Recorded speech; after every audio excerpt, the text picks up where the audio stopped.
every... What day is it? Tuesday? Tuesday night! His ghost returns to wreak his horrible vengeance. Oh, but tonight's Tuesday night. Then he'll be coming. If you had told me a year ago that we would ever go straight to streaming in any way, shape, or form, I would have flipped out. Like, I'm not for that plan in general. You know, I'm very pro theatrical release.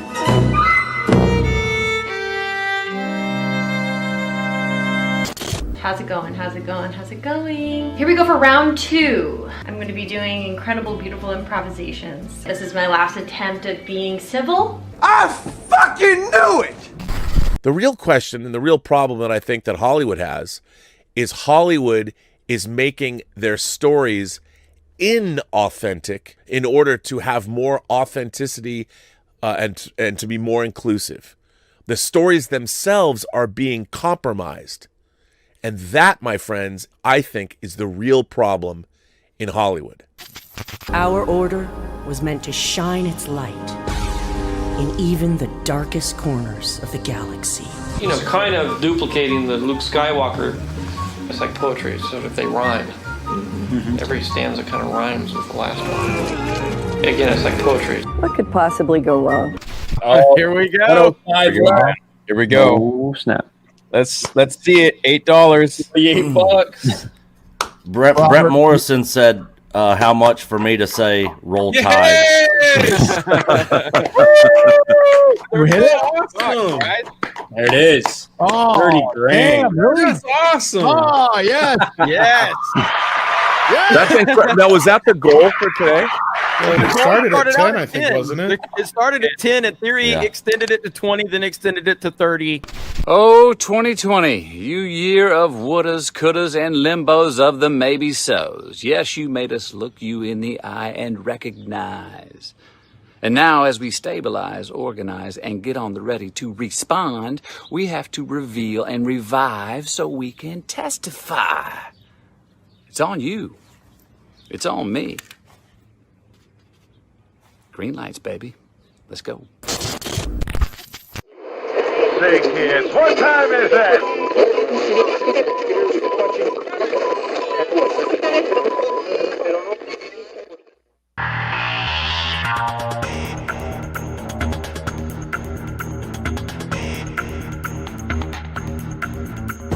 Tonight's Tuesday night.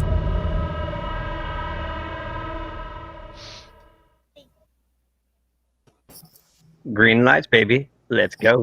It's Tuesday night, and that can only mean one thing. Our motley crew of critics and raconteurs are here for another cute deep dive into the pool of pop culture news, rumors, and gossip. Welcome to Tuesday Night Mayhem. I will be your host, Mr. Cara Dune. Please hit the like button at any time during the show. Don't forget to subscribe. And if you would be so kind, visit us on our social networks at GeekTime Net or the website geektimenetwork.com.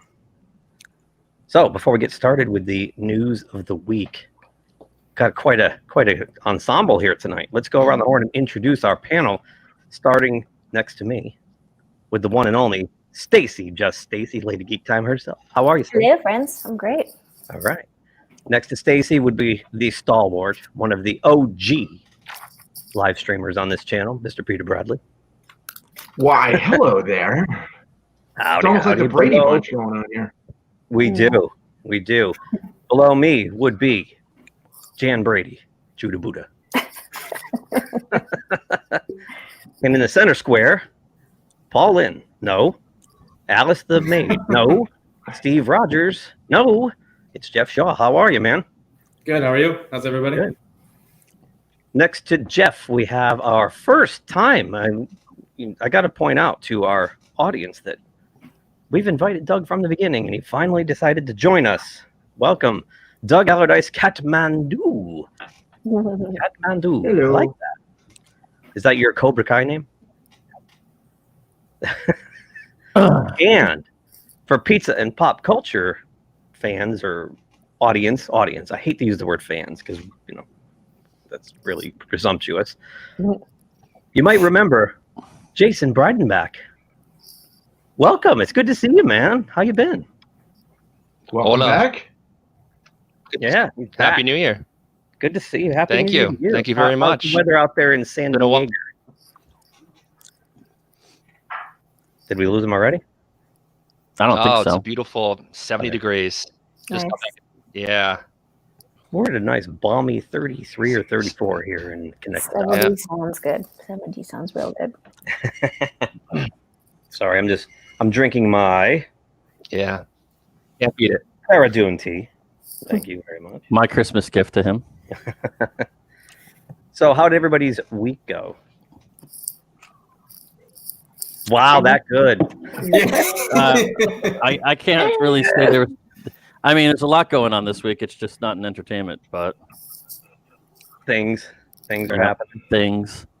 Well, we the other night, Edson and I did our football show again, and following, we were invited to join the Fandom Collective, which is a bunch of YouTube channels like ours, and we are in. So it's supposed to help accelerate our growth, if you will. Cool. Yes, we will have to see. I joined the Patreon. So buckle up. We'll see where the ride takes us from here. So first thing I have to do, I did this last week. I got to do it this week. We got to start off with some bummer news. Tommy Lasorda, manager of the Los Angeles Dodgers, passed away, had a heart attack, 93 years old.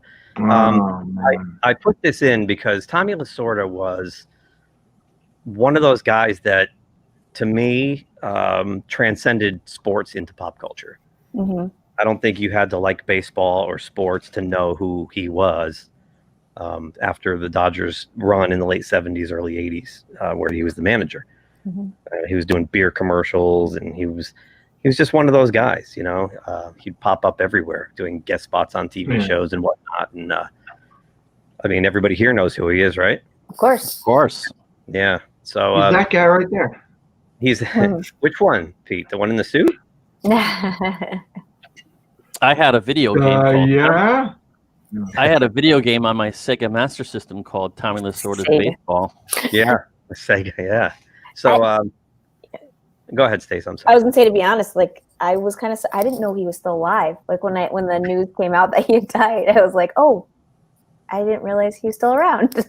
I kind of He actually was, and it was funny. I forgot who I was talking to just a week earlier. We were talking about how we were shocked that he was still around, and he was helping out in Dodgers training camp every year, and he would pop up on Dodgers broadcast and whatnot still, because he had all that energy, still all that vitality. Apparently, his heart said, "You've driven me into the ground, big guy. I'm done." But you know, it was one of those stories that it sucks. I mean, 93 is a great run. I mean, we can't say otherwise. But I just thought, being a guy there's very few of those athletes that everyone knows, non-sports fans and sports fans alike. So, right. And as a kid, I loved this guy. I thought he was just fun. He had one of those personalities. I just heard the chimes at midnight. Oh, we lost Pete. He's back now. Oh, and Kongai's joining us. Hey, Kongai. Oh, we got a chat. Yeah. I saw this quote. I today. wish I had that clip, Con Guy, but I need to clip it out and prepare it. So maybe next time. And oh, well, look at that first story I covered. You can leave now, I guess. No, Your evening. And I know I still owe you a return phone call, Brian. I'm trying to get on that. I'm just like wall to wall here. So yeah. So Tommy Lasagna gone at 93. So rest in peace. I saw a quote today. I'm not sure if it was actually by him or if it was just on a tribute of him. But supposedly Tommy Lasorda's wife said something along the lines of like, "Oh, I wish you loved me as much as you loved baseball." And he said, his response was, "Well, at least I love you more than I love football and hockey." That's just nice. See, that's what I mean. He was witty. He was clever. He was just. He's one of those guys. I think I've never heard anybody say anything bad. Like I can't stand Tommy Lasorda. I think everybody kind of liked Tommy Lasorda. So rest in peace, Tommy Lasorda. Yeah. Now on to some good news. There's a clip in the opening video for this, and it ended up over 38,000, almost 39,000 on Sunday. The the fandom menace, if you will, got together and they went on Star Wars Theories channel and did a 2-hour live stream and raised about $39,000 for St. Jude Children's Hospital. It's awesome. And gave 100% of proceeds to St. Jude. And you know, these are guys who get called all kinds of names like racists and misogynists and all that kind of stuff, phobes, and they're not. And they're all from different political backgrounds, but they're all, the one thing they have in common is their love of genre, and they wanted to do the right thing, and I think this is awesome. So people like Robert Meyer Burnett were in there. The right thing. I'm sorry? I said most decidedly the right thing. Absolutely. Absolutely. So I missed this. I didn't know they were doing this. I was too busy watching football, watching my team get completely washed out. Sorry, Stace. Yeah, both of us had I was going to tease you and say, boy, Russell Wilson really laid an egg. But then Ben Roethlisberger. You can't, right? They had their ups and downs all season like that, though. So, I mean, it wasn't a total surprise. It's disappointing, but so. Same with Pittsburgh. They were a fraud. I when they were 11-0, I said they wouldn't win again. And aside from one second half rally, they almost didn't. So yeah, the Seahawks need defense. They need defense and some offensive line action going on for them. He can't run everywhere. He can't score all the touchdowns. You know. Right. So kind of I don't know if it was I guess it was kind of a light week this week with news. We can start here with Stacy's favorite movie. With pop culture news anyway. Pop culture news anyway, right? Pop culture news. So, Zack Snyder's son. Yeah. So, remember last week we saw that he posted that photo of Wonder Woman holding it. Actually, I have it right here. I think it's an article too, right? I'm sorry? One of the articles had it in it that we were looking through. Yes. So, there's a picture. She's holding the three heads. And apparently from like 1854, something like that. It's in here somewhere. Yeah, 1854, where she chased Ares across the battlefields of the world. Yeah, defeat Steve, blah, blah. So that was a photo that was in Batman v Superman originally as a placeholder. And then Patty Jenkins got the contract for Wonder Woman, apparently, and started developing the solo movie. She said, when I first joined Wonder Woman, I was like, yeah, okay, let's do it this other way. I was like, women don't want to see that, her being harsh and tough and cutting people's heads off. I'm a Wonder Woman fan. That's not what we're looking for. Still, I could feel that shaky nervousness on their part, on my point of view. Because they probably knew they had to go back to Zack Snyder and say, yeah, she doesn't want to cut people's heads off. So yesterday, Zack Snyder seemingly responded by taking to Twitter and Vero to reveal an image of Wonder Woman and cut a bunch of heads off. And there it is right there.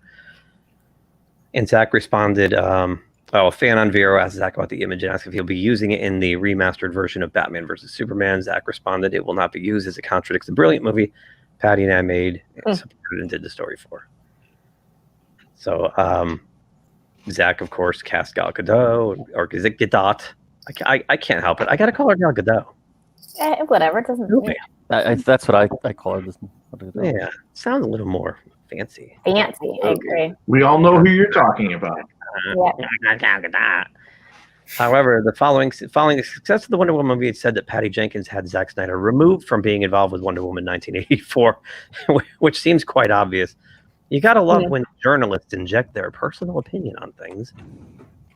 Jenkins also made it clear that she didn't like the ending of the first Wonder Woman movie, that she wanted it to end without action.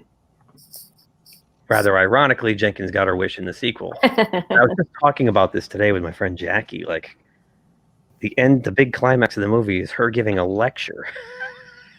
Yeah. You know, kind of like a G.I. Joe cartoon.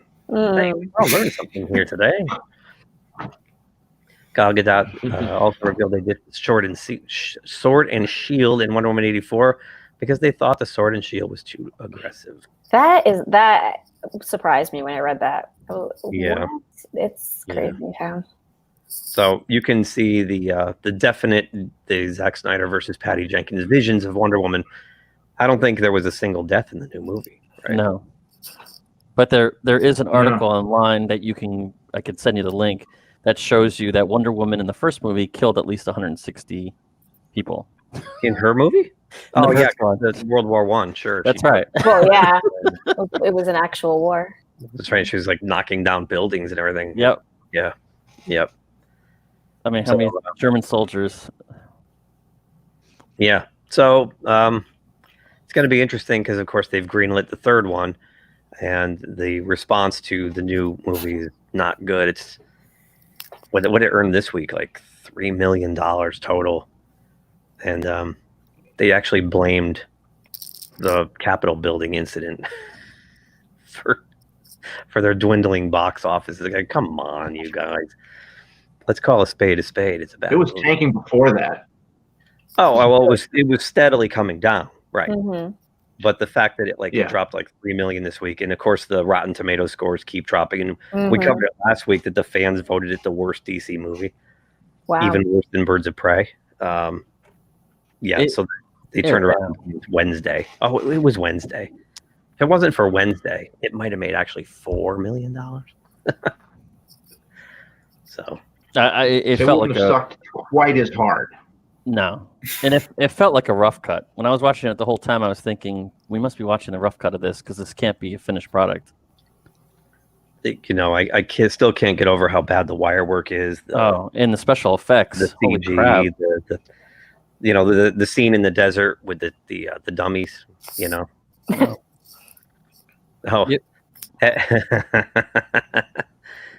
one's for Stacey. CGI is unacceptable. What do you mean? Cook what?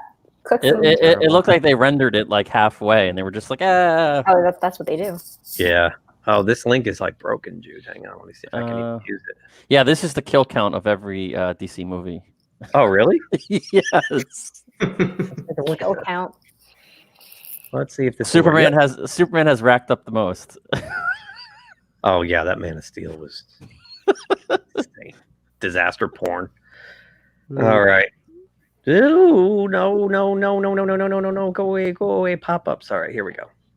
DC movie death count. Worlds of DC movies ranked by biggest number of kills. Where'd you find that? Good. Justice League, 130. Notable deaths, none. Wonder Woman, 160. Notable deaths, Antiope, Steve Trevor, and Ares. It was Ares. It was an Ares. Yeah, I think it's Ares. Suicide Squad, 190. Notable deaths, Slipknot and El Diablo. Really? See, that's how much I remember of this movie. Yeah, he sacrificed himself at the end. El Diablo. Slipknot lasted like 10 minutes in the movie. And BVS. Anywhere between 200 and 1,000. Got a window there. No, it gets better. Watch. Thomas and Martha Wayne, Doomsday Superman. Here's where it gets more complicated. Oh, yeah, because they're right. I forgot at the beginning, they kind of flash back to the Man of Steel Metropolis Chaos. Man of Steel, at least 5,000. That's good. Yeah, this was insane. I mean, they're pancaking buildings, and it was just ridiculous. Just ridiculous. I'm not a fan of that movie at all. It's not Superman to me. So, anyway. We lost Yeah, he's having interweb troubles. He's on the road. He's a road warrior tonight. Umbrella Academy Season 3, Meet the Sparrow Academy. So, who's watched the Umbrella Academy? Show of hands. 3. What a great show. 3 of 6. Yeah, I liked it. I was surprised. Yeah, so they brought out the cast and introduced them on Bleeding Stool. So here's the Sparrow Academy. Let me just zoom it out a little bit because this is like in my face. These are attractive human beings, but I don't need them so big in my face. So Justin Cornwall is the natural leader that oozes confidence and keeps the family together, who is equally as charming as he is chiseled in Colossus. Well. There you go. So he's going to be the foil for Luther, apparently. Obviously, yeah. Yep, and we know this guy. That's Ben Justin Min as Ben. So we don't need any introduction to him. This is Brittine Oldford's Faye. Sees the world in a special way. She's typically the smartest person in the room and willing to negotiate. Yet once you cross her, there's no turning back. So, okay. Which character is she the foil for? Diego? I have no idea. Yeah. Like, I forget what number, and I'm like, yeah. I was looking at this earlier, and I was trying to, pair them up with the umbrella. Right, yeah. Jake Epstein's Alfonso is a scarred crime fighter with a caustic and biting sense of humor who enjoys verbally berating his enemies almost as much as he enjoys a good pizza and a 6-pack of beer. This is Klaus's kind of guy. Of course. Oh, yeah? You think Klaus? I was thinking, Diego. That's who I was thinking. Diego? Yeah. I was thinking Klaus because he's just kind of free-willing. Aloof, yeah. That's true. Genesis Rodriguez's Sloane is the romantic dreamer eager to see a world beyond the academy. Even though she feels tied down to her family, Sloane has plans of her own and she may just act on them. This kind of seems, I don't know who she would pair up with. Maybe a foil for Allison. Yeah, maybe. Yeah, because Allison has the child and kind of she's living a life, like doing her thing. Yeah, and she's kind of like the den mom of the group there. She's the most pragmatic and grounded. Good call on that one, Jason. Cassie David's Jamie is a loner with a... Let's see who she's paired up with. Elliot. Elliot. Well, not really, yeah. The loner with fear-inducing snarl. You'd be wise to avoid at all costs. She doesn't say much because she doesn't have to. So, because they went back in time, and so these are kind of like doppelgangers, but altered. So they're supposed to match up with somebody on the other side. And that's it. And then there's that's so weird. Existential dread-inducing psychronium cube. Say that 3 times fast. Everybody with me now. Yeah, right. Existential. Everybody with me now. Wow. Come on, have some fun. Damn you all. Damn. Yeah. Existential dread-inducing. I can't say it. Yeah. Psychromium cube. Existential dread-inducing psychromium cube. Thing. And that's a person. It's Christopher. Is a telekinetic cube that can turn the room freezing cold and induce paralyzing fear without so much of a warning. The trustworthy, loyal Oracle of the Sparrows is treated as just another sibling. So it's an object that's sentient. That's strange. So adapted from the comic book series from Gerard Way and Gabriel Ba. The Umbrella Academy Season 2 stars Elliot Page as Vanka, Tom Hopper as Luther, David Castaneda as Diego, Emmy Lever Lampin as Allison, Robert Sheehan as Klaus, Aidan Gallagher as Five, and Justin H. Min as Ben.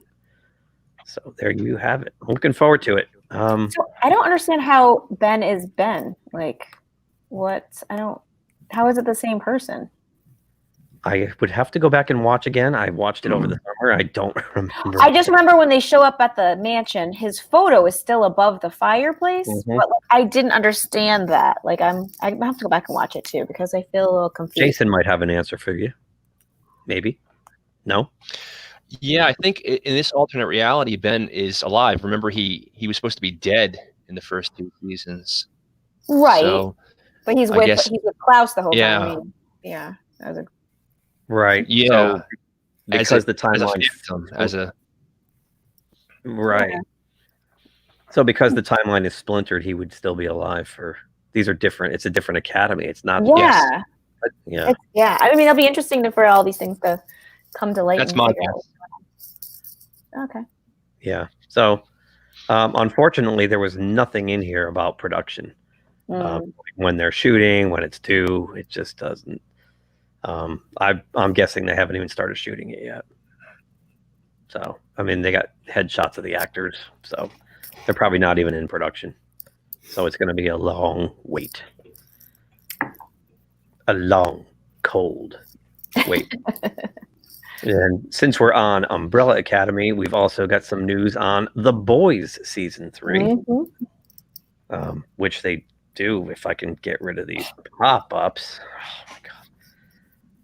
So they're going to start shooting in February.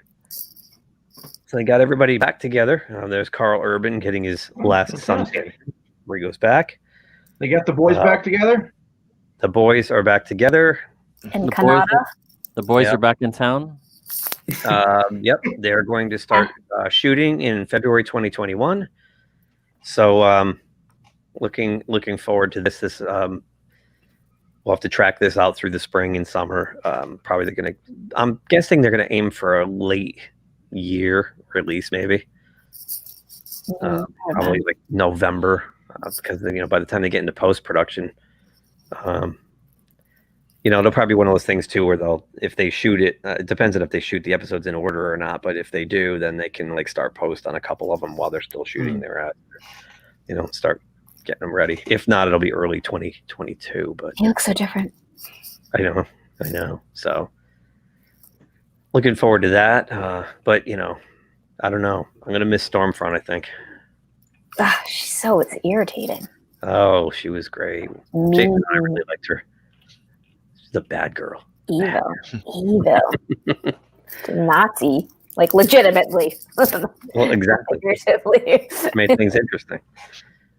So, Pete, are you with us? Yes. Excellent.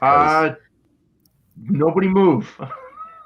Because Nobody move. Nobody do nothing. No one touch nothing. Since you're the Ray Fisher expert here.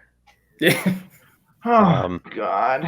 I really honestly can't keep track of this drama. So so last week he says to Walter Hamada he doesn't want to have anything to do with DC again, right? So then they say that they wrote him out. They're not even going to recast him. They're just going to write him out of Flashpoint. Yeah. So Justice League actor Ray Fisher, who was offered a cameo role to appear as Cyborg in the Flash solo movie, publicly stated he did not want to be involved with the project via Twitter, because that's, of course, air your grievances on Twitter. Hence, the character of Cyborg has been written out of the screenplay and will not be recast, according to insiders with knowledge of the situation. Great. Which sounds like the logical end result of him saying, "Screw you, Walter Hamada." Right, because remember, the Wrap also reported that Fisher was upset his role had been changed in the Flash movie and insinuated that's why Fisher was attacking Warner Brothers.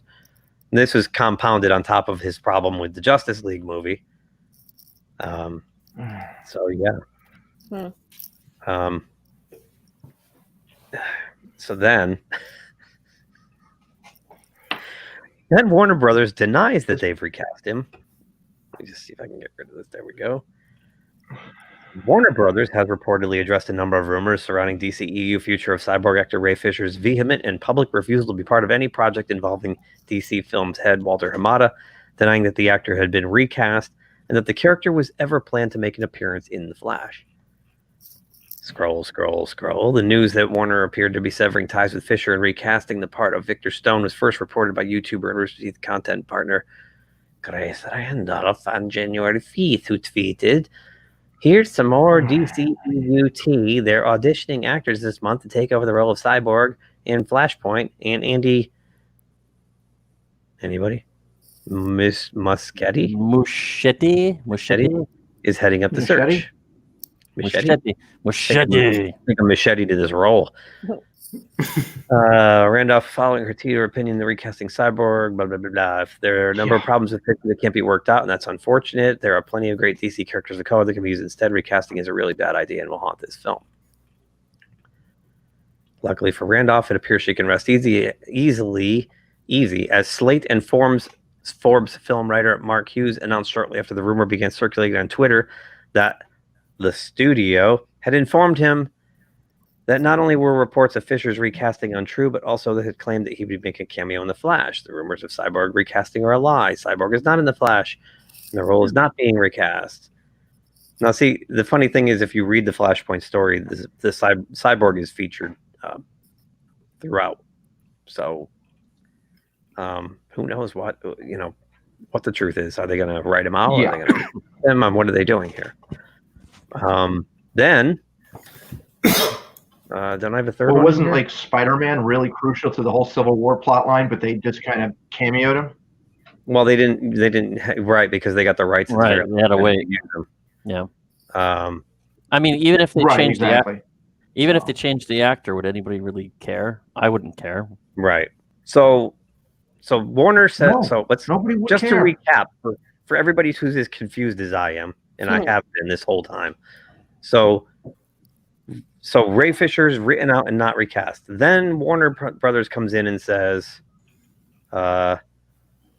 no. Warner Brothers denies rumors of Fisher's recasting an appearance in The Flash, and then now we have Ray Fisher saying that's not true. So this is really funny too, because it's like Ray has a say in the whole thing. Ray Fisher claims he hasn't stepped away from his role as Cyborg, and these claims are nothing to distract from his allegations against DC Films' Walter Hamada attempting to meddle with the Justice League investigation.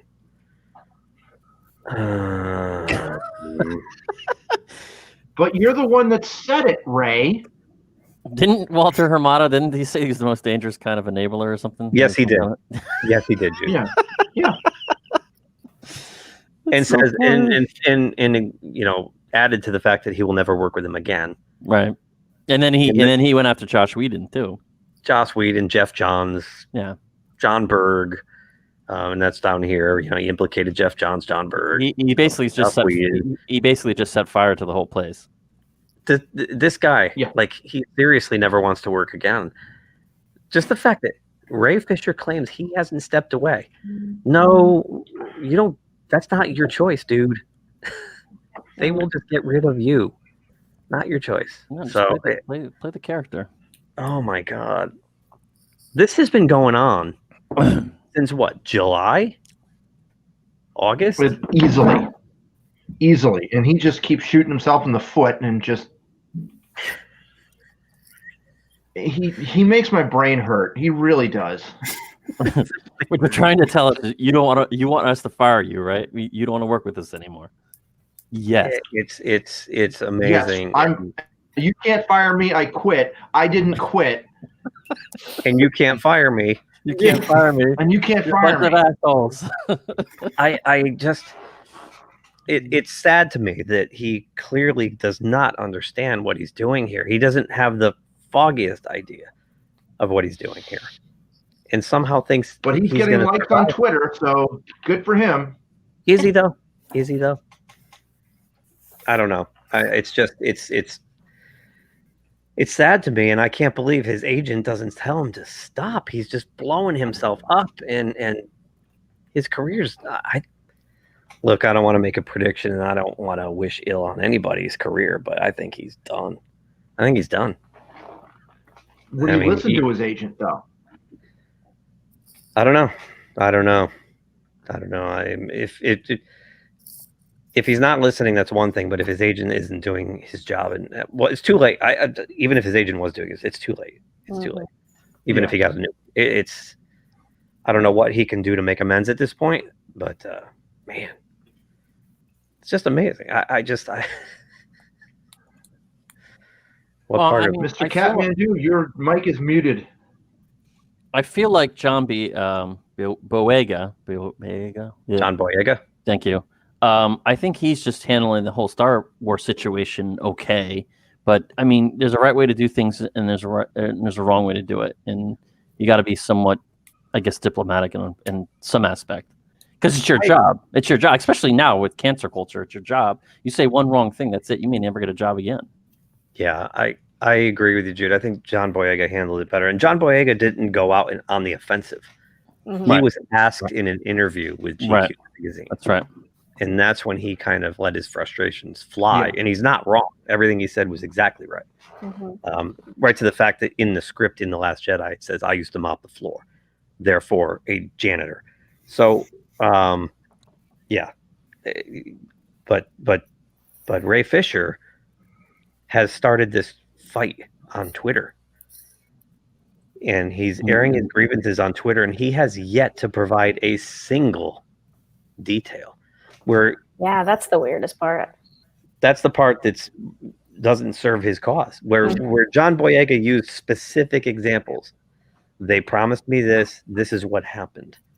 I saw this on set. And he used specific examples and points in time, and then Ray Fisher just says, bad stuff happened to me. These guys are accountable. Accountable for what?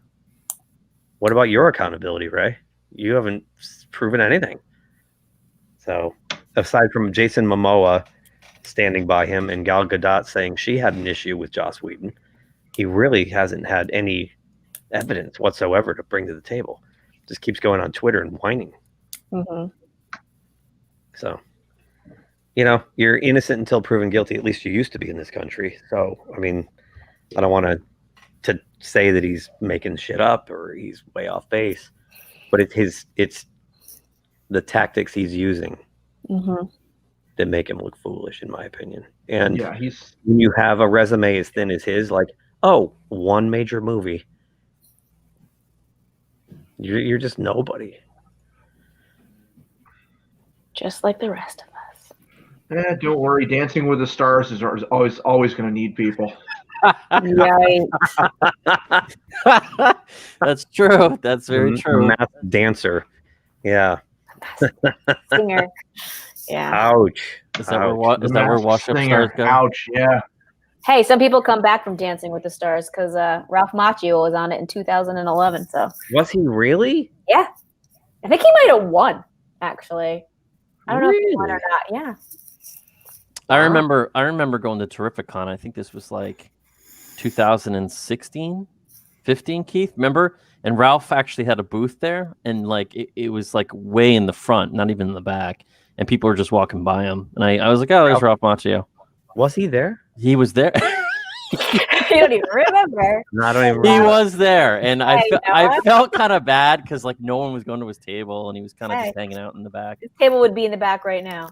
And yeah, now his table would be in the back, and there'd be a line. But it's just so funny because this was right before I think Cobra Kai. I don't know when Cobra Kai aired, but I think it was. I don't remember that. Yeah. So you never know, right? Was you that never know. That was it Omega and Son. We actually had a booth set up that year. And I that kept was walking. 2016. That was the year It was we 2016, and I kept on walking by his table, and you know he had a few people there, but it was like it, you know. And Terrificon's not a huge con, but you know, well, it was you just know, kind of. I just keep thinking 30,000 at that show. Yeah. Wow. But I mean, there wasn't like a line waiting for him. You could just walk right up to him. I don't even remember that. And now, now you probably what's his face probably can't even get him. Right. Well, it's all timing, you know. It's all timing. But wow, yeah, that was the year we did the Charlton trailer. That's right. Yeah. So AMC, this is interesting. So AMC raised $200 million in December, but they need $750 million to survive by the end of January, says Adam Aaron. So they raised $204 million in 2 weeks in December out of the $750 million it needs to get the other side of a global pandemic that has crippled moviegoing. So does that 204 come off the 750? So now he needs about 550? And if he needs 550 and he's got 6 weeks to get it, wouldn't it stand to reason that he'd make it if he gets 200, basically 100 million a week, right? I mean, I'm not accusing him of, you know, it sucks that they even have to do this, but I'm not sure what he means by this. You know, we're not there yet. We're off to a very good start. We need to raise more capital to get to the other side. Asked about strategic partnership. If funds don't materialize, the exec said that's not in the cards, at least for now. I mean, you never say never to anything. He's not expecting any help from relief funds in the latest aid package from Washington, D.C. Now, but I thought they said there was like 15, wasn't there 15 billion or something in there for movie theaters? Yeah, maybe they think you're spread right. that among all the different, you know, that's just one of the how many major. See, I think he misplayed his hand here, going back to the summer where Regal just shut down and they're just going to sit on it and wait. Because if their employees are getting unemployment from the government, why should they open for handfuls of people? Right. AMC's got to fire up their buildings, pay their employees, all this kind of stuff. They're just not making the profits, you know, especially, you know, before Wonder Woman. I went to see Goldfinger for $5. I mean, what are they making from $5 ticket? Nothing. Nothing. So it's going to be interesting to see what happens. What might happen is if they aren't able to recover and they've got to file Chapter 11, and I'm no economics expert, but I see it going one of two ways. They either file Chapter 11 and reset themselves, close maybe a bunch of their locations, keep the vital ones and kind of retool, or you sell. You sell to somebody like Regal or Cinemark, someone who battened the hatches and aren't in this kind of predicament. So Regal even said, though, when they closed down, that they probably wouldn't open up every Regal once they do open them up. So I don't, they'd be in the market, you know what I mean, to pick up some lackluster AMC properties. Who knows? Who knows? Now are the newer theaters doing what the mom and pop theaters are doing, where they're showing older movies and doing sort of retro or classics? Yes, well, yeah, they are doing it. You can rent I went to see theater. James Bond Goldfinger at AMC. Yeah.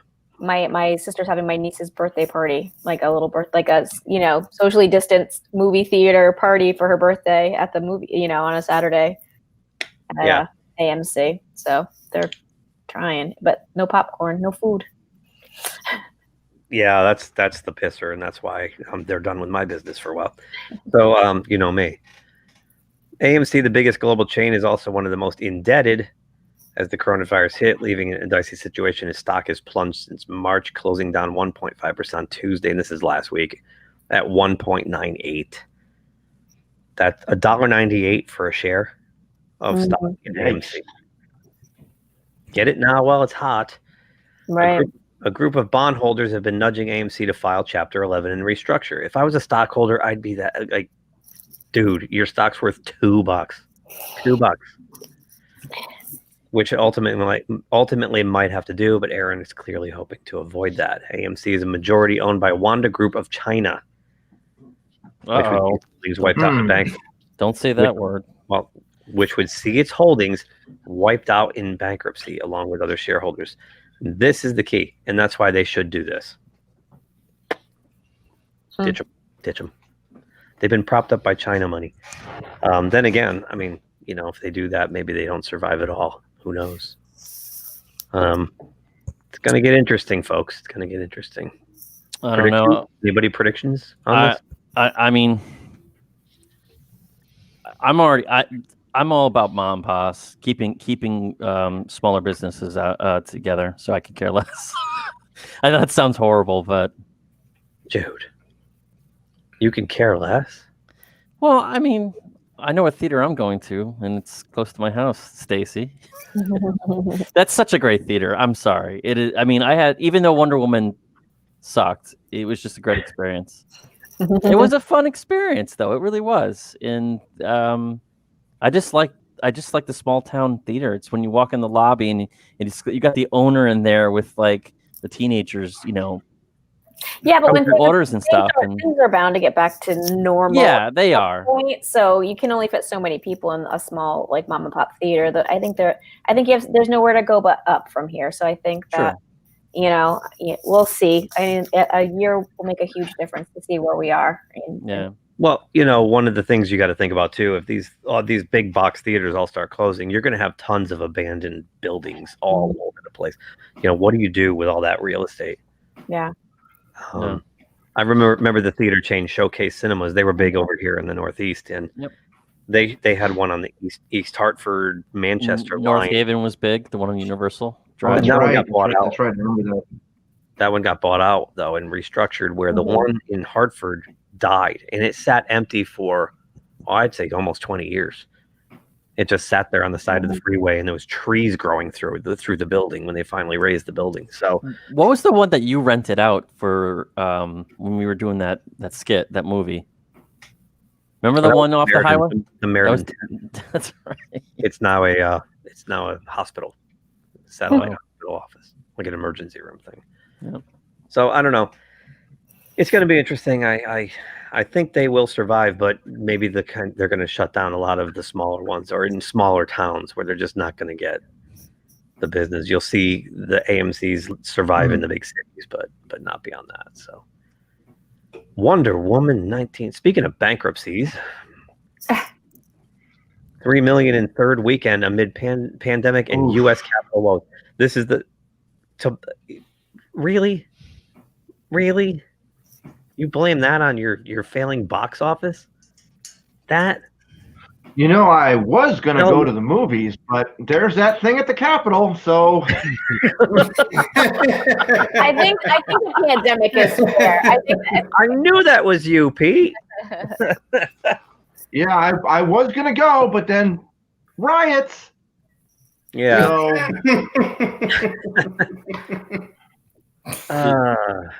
Yeah. How dumb do they think we are to use that as an excuse? All the distraction that came out of our nation's capital this week. Television news is filled with enough suspense and cliffhangers, blah, blah, blah, blah, blah.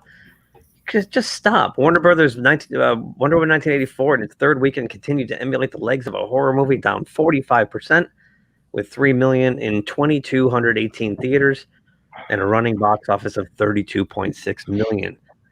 It's quite clear this movie isn't going to make money. That Tenet did stateside at 58 million, and we knew all along 60% of all movie theaters are shut down, including number 2 chain Regal. Adding further insult to injury, I hear after a dismal holiday period, some movie theaters have decided to close down and are skipping paying Warners on Wonder Woman 1984. That's how bad things are. The studio, which normally doesn't need to fight for its rental dollars, will need to do so now. The Patty Jenkins directed sequel in its 17th day of release, which means it has another 2 weeks before HBO Max takes the title off of the streaming service. And the movie plays for another 30 days in movie theaters. Warner hasn't blared any numerical trumpets as to how Wonder Woman 1984 did on HBO Max in regards to viewers and subscribers. And I understand if there's anything positive to report, we'll hear about it on the next AT&T earnings call.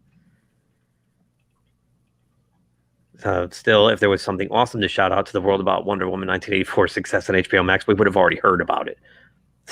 Absolutely. Ouch. Well, I wonder really, I mean, it's not quantifiable, but like how many more people might have gone to the theater if it hadn't been put on HBO Max, you know? Like how many people? Well, and that's the lesson they might be learning here. Yeah. How did it do overseas? I never checked. Well, worldwide, it stands at 131.4. Tenet grossed 362.9, and it's possible for Wonder Woman 84 to even mirror those results. Most theaters in Europe remain closed or operating with significant capacity restrictions. Mm-hmm. So, I mean, if we can hop over to Box Office Mojo and do a deep dive here. I mean, I'm always curious to know what other countries, how they take in the shitty story. I know. Well, we do. It did pretty well its opening week. It's same as here for the most part. So, let's see here. So, domestic, you see it dropping from 16.7 to 5.5 to 3. So between weeks 1 and 2, it did a 68% drop for the most part. Yeah, but a lot more people would have gone to see if it wasn't for the pandemic. You know, before news got out how not so good it is. It was not going to do well either way. So where's even if it was like as good as the first one, I think you would have seen. Where do I find the international?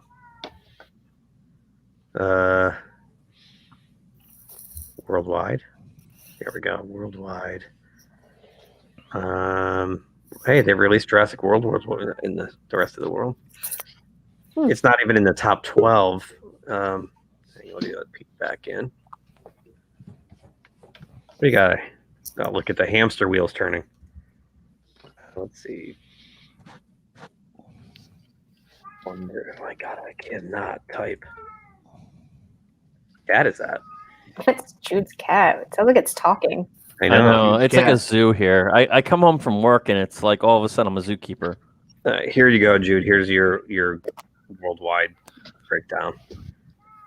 So you can see it's made 25 million in China, Australia 14, a lot of places like 1. It's not doing very well. Yeah. In America, 32.6 mil. So yeah, international. So here we go. So it was going to have problems anyway. I think you could have maybe tripled these numbers, but I think at some point it's just you got to call a spade a spade. Yeah. It's not a good film. Word of mouth is killing it. People, it's not a repeat view. You go once and you see it and you're like, Jesus. What the Yeah. fuck? Yes. You're never gonna go back and see it again. So it's a shame because I'm the guy who had high hopes for it. I lose. No, I think we all did. We really wanted it to be good. Yeah. Yeah. Of course. Did you see it, Jason? Yeah, I saw it here at HBO Max over my landlord's house. And I was the one basically saying, we have to watch this movie tonight. We have to watch it. And he turned to me halfway through it and said, what were you talking about? Why? It was it's just bad. It ended in the theater. I turned to your brother and I said, what? Nothing happened. This movie was so boring. Nothing happened. It's just cray. All right. Let's see. How about some Star Wars? Mojo time. Oh, we got Mojo. Hang on. Mojo. Let's pop it Mojo. Nice marmot. Let me solo you,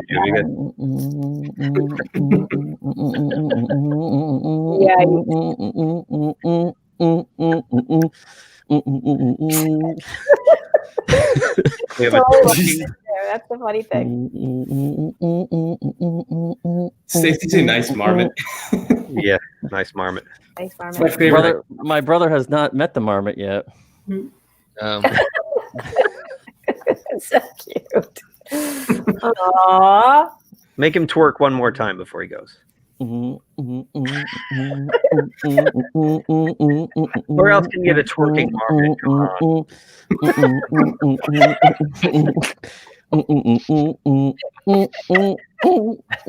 It's long. It's really long. You gotta make some TikTok videos with that.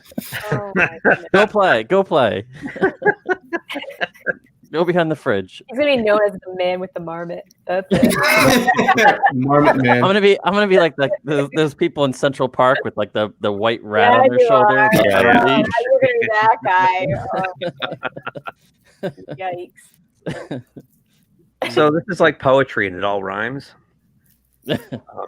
So George Lucas weighs in on his on all the Star Wars movies. Guys call him PETA.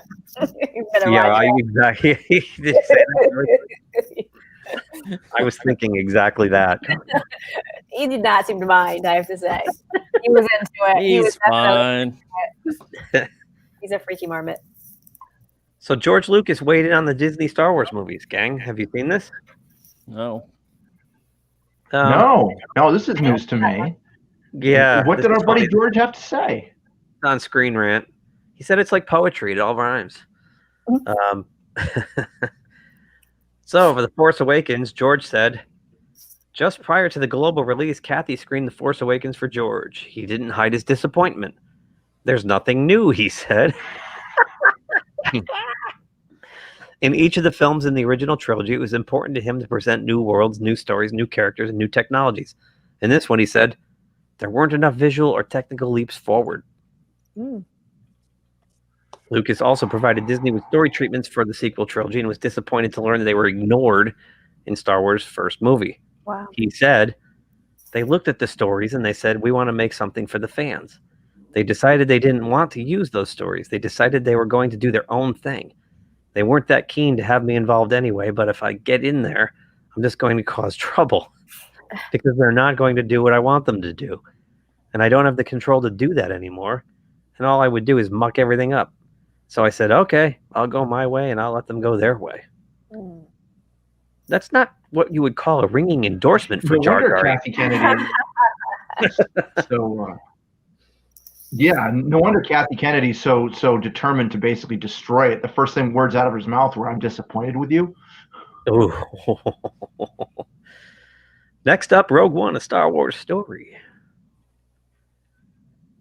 2 days ago, we got to show George the movie, and we all had a phone call, and I got to speak with him yesterday, and I didn't want to put words into his mouth, but I can honestly say I can die happy now. He really liked the movie. It meant a lot, to be honest, and no offense to anyone here, it was the most important review to me. You know, you guys are important too, but he's kind of a god. I will take that conversation to my grave. His opinion means the world to me. And I can see why he would like it. I mean, it's practically written for you. You know, the main plot anyway. So, yep. Jake Skywalker. Oh boy. Oh. There's no actual quote here. It just says George Lucas's thoughts on the movie are mixed. Like Road One, there are no quotes directly from Lucas regarding it, but one of his representatives, Connie Wethington, said Lucas thought The Last Jedi was beautifully made.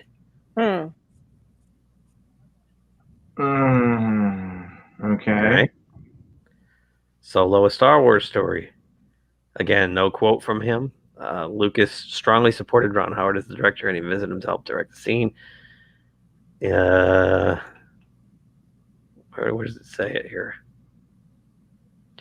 So I think scroll down. Yeah, but this is from Ron Howard. George is really supportive of it. He doesn't get down in the weeds on movies anymore, Howard said. He did come by and visit the set, which is a pretty rare thing. But he did it as a show of support, which was really cool, and he was really complimentary. But he's also really confident when I came in that I would get the feel of it and understand how to maximize the entertainment value of the characters in this world. So George didn't say shit about this one. No, I think Steven Spielberg blames George Lucas for how dumb Kingdom of the Crystal Skull was, right? Oh God, but they're both to blame. Oh yeah. So we already know what Lucas's tastes are like sometimes.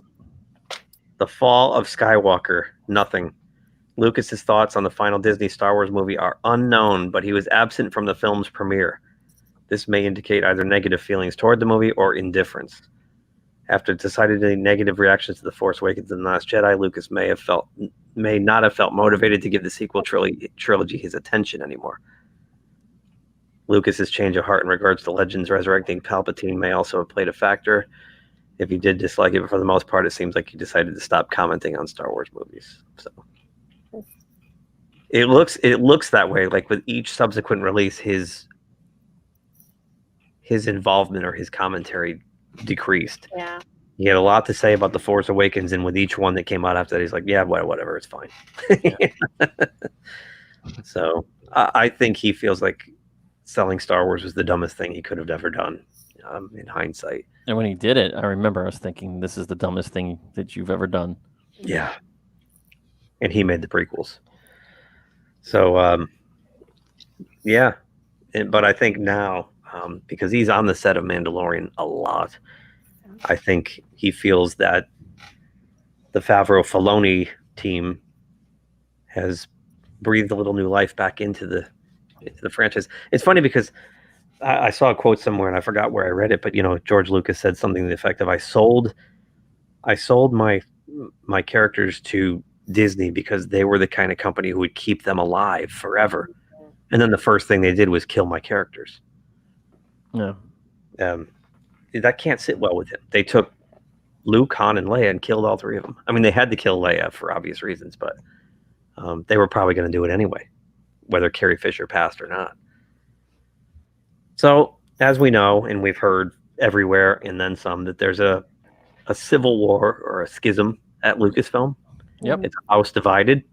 You got the Kathleen Kennedy camp, and you got the Jon Favreau camp with The Mandalorian and all his forthcoming television shows. But, at the end of the day, money talks. Apparently, this Luke Skywalker thing was a bigger secret than anybody knew about, including Kathleen Kennedy.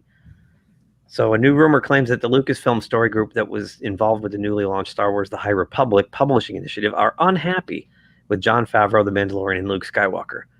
So I don't know if you guys remember, we covered it last week. They've released this High Republic, which is a bunch of books and comics and stuff like that. Ugh. And it's supposed to take place before the original, before the prequels even. Yeah, and those characters are pretty much uninspired. Terrible. It's terrible. So they're upset because they feel like that the surprise Luke Skywalker appearance on The Mandalorian, spoiler alert if you haven't seen it yet, ruined their thunder when they wanted to release this pile of shit. Which, by the way, I bought the first issue. I read it, and my review is coming probably tomorrow. It's pedestrian It's just pedestrian garbage. So this new rumor comes after the publishing initiative featured fundamental mistakes about Star Wars in the first issue of the High Republic comic book series. Yeah, there's some horrible stuff. So you didn't wait till Free Comic Day? No, because you got to do it while it's kind of hot. And the fact that I'll put it out tomorrow, it's a week, and a week on YouTube's like 2 years. I mean, are people reading this? How do you even know? I read it, and this is one of the things that stuck out to me. So this new Jedi warrior with her fancy SJW haircut falls off this, like, she has to climb these trees, right, to get this thing that the Jedi Master put on the top. And she falls, and as she's falling, she jams the lightsaber into the tree to stop her fall, and it just stops. And she's hanging there. And I'm like, that should keep cutting all the way down. All the way down. She's just hanging there, and she's having a conversation with this bug, these horrible bug creatures that fly around that she is irritated by.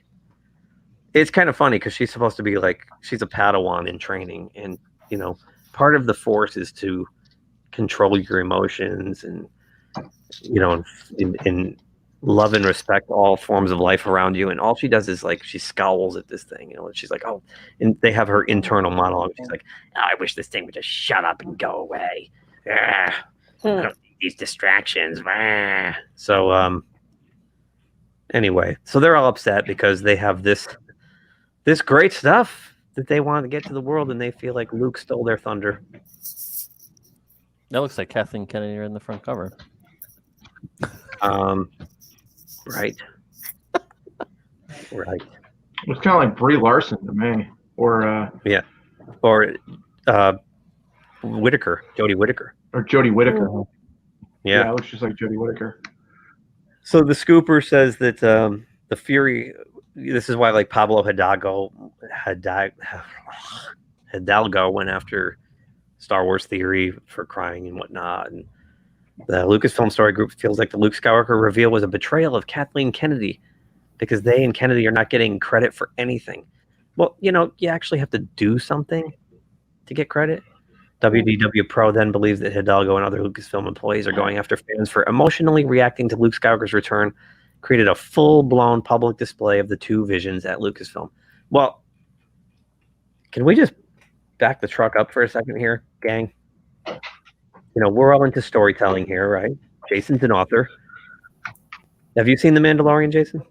I haven't seen the second season yet. Yeah. Oh, shit, I blew it for you. Oh, we just completely fucking blew that for you. No, I don't mind. So you've got the tone of The Mandalorian, and then you've got Kathleen Kennedy's stuff. This is her. I mean, there are clearly two different creative camps here. This doesn't look like one unified vision from anybody. You got that on television, and you got that is the response. So, yeah, I don't know. It's fun to watch, and it's good cannon fodder. I feel like it's like they just kind of want to phase her out and not directly fire her. So it's like, we'll give her some little project to work on, and then hopefully she'll go away. Hey, Edson. Hey, Edson. You know what I mean? Like, I feel like, really, what does she have to offer? Nothing. Yeah, I know. Exactly. She offers nothing. Nice dunk on Stacy. Well, Edson. like I said, she knows where all the bodies are buried. Yeah, I think she knows something. She's got the bobs by the short ones. I mean, I just don't understand why you know, she's not going to make any money. But if they keep giving her projects that wind up failing. That's what I mean. They're just going to kind of do like what some companies do. They just don't want to. They want to avoid conflict, so they kind of just move you down to the basement. With your swing line. You take my stapler, my stapler. That's my stapler. No, you're on. You're on. Yeah. If they keep giving her projects that fail. Right. Right. And then just eventually she's just gonna go away. Well, they're gonna wait for her contract to naturally run out. I think. Yeah. You know, she's got two things in And the then they hopper can right now. One is this High Republic publishing thing, and the other thing is the Leslie Headland show, the Acolyte. And I think the only reason the Acolyte's being made is because last summer, remember, they purposely leaked to the press that this show was going to happen, and it kind of hamstrung them, and they had to go ahead and do it. Because what are they going to do? Fire 2 women developing a TV show? That looks terrible. So they were strong-armed into doing that. Because every other Star Wars show for Disney Plus takes place in the Lucas era of Star Wars, the prequel and original trilogy, and her shows take place before all of it.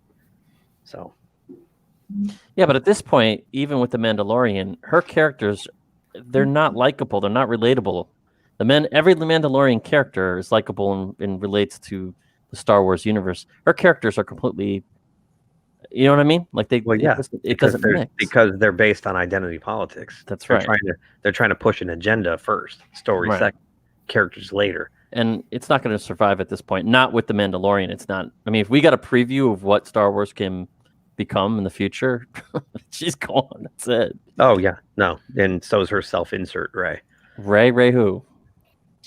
Well, it's Kathleen Kennedy. And they're just insanely jealous that the Mandalorian is so critically acclaimed. So that's a source of jealousy right there. Oh, absolutely. And rumor has it it's because when the toys weren't selling and the movies were tanking, and Disney was getting panicked about it, and the theme park didn't work out. That Jon Favreau called Bob Iger and said, "I can solve your Star Wars problem for you." Yeah, you can't even get a pre-order of the damn action figures. They go up and all of a sudden, boom, they're gone. Yep. I mean, I'm still waiting on my Rose action figure. Your Rose teacup. So, another Lucasfilm employee attacks more fans. Star Wars High Republic author Justina Ireland bashes white men. I actually saw this happen in real time. I happened to see the tweet, and I was like, "Oh my god, what the hell?" So she's writing this High Republic novel, and last week when we had Orville Nation as a guest, remember he pointed out one consistent trait with how African American women are portrayed on screen.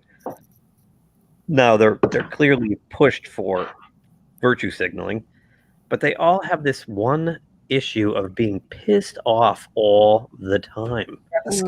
Yep. Pissed off and insubordinate. Yeah, ironically, the Discovery, what the lead there, Mikey Spock, she's got that scowl constantly on her face, no matter what the situation is. Well, right, the comic book, the first comic book here, the High Republic, this same thing. She's just pissed off the whole book. She's got that pissed off look. Well, it's funny because I feel like the author, as I'm reading the story, I'm like, okay, this is someone's opinion about, words like bashing and whatever. So I'm reading through, I'm giving her the benefit of the doubt, thinking maybe, this is just someone's perspective on the things that she's been saying, until I get to tweet after tweet after tweet. She just seems like she doesn't want to be satisfied or feel acknowledge, allies in any way. Everyone's the enemy. And she used the Kelly Sue DeConnick, if you don't like my politics, don't buy my stuff. Okay, we won't. It's just anyway. Her just first don't tweet, blame us when your books tank. Of course she will. That's what they tee it up for. Yeah. We're misogynists and ists and phobes, and I guess mediocre white men are still going to be on here in caps, bragging about their mediocrity as though it's a hilarious anecdote instead of pure assholery. This is a writer, so thanks for establishing that baseline early in 2021. Yeah, she's kind of establishing the baseline there. Well, she's referencing something in specific, but still, yeah. Well, she's referencing the feedback on this Garbaggio. I thought it was on the guy that had the TikTok thing with his daughter trying to open a can of beans or something with they talk about it. I don't know. Oh. They go on to talk about this one guy, but I don't know who he is. I thought that's who she was referencing. At least outsmarting her. What a waste of perfectly good carbon.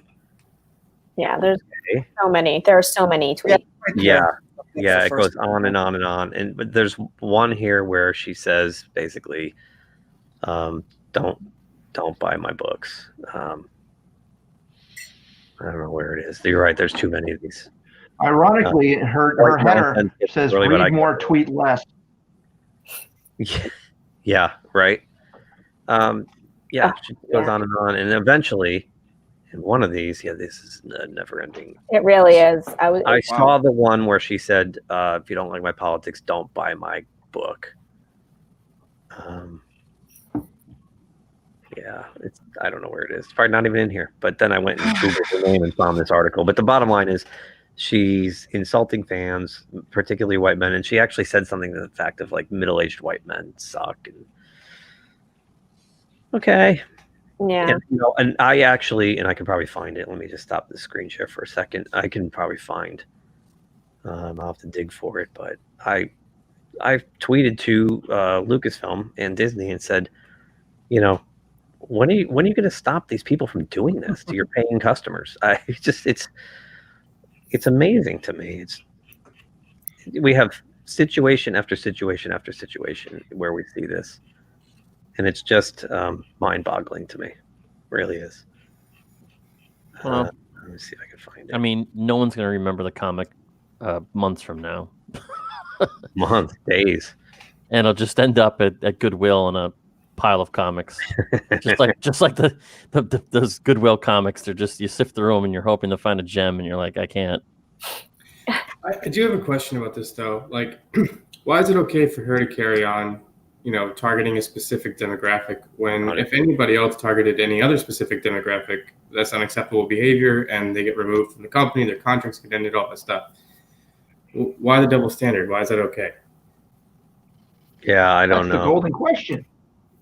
That if we knew the answer to that, Jeff, we'd be able to solve the world's problems.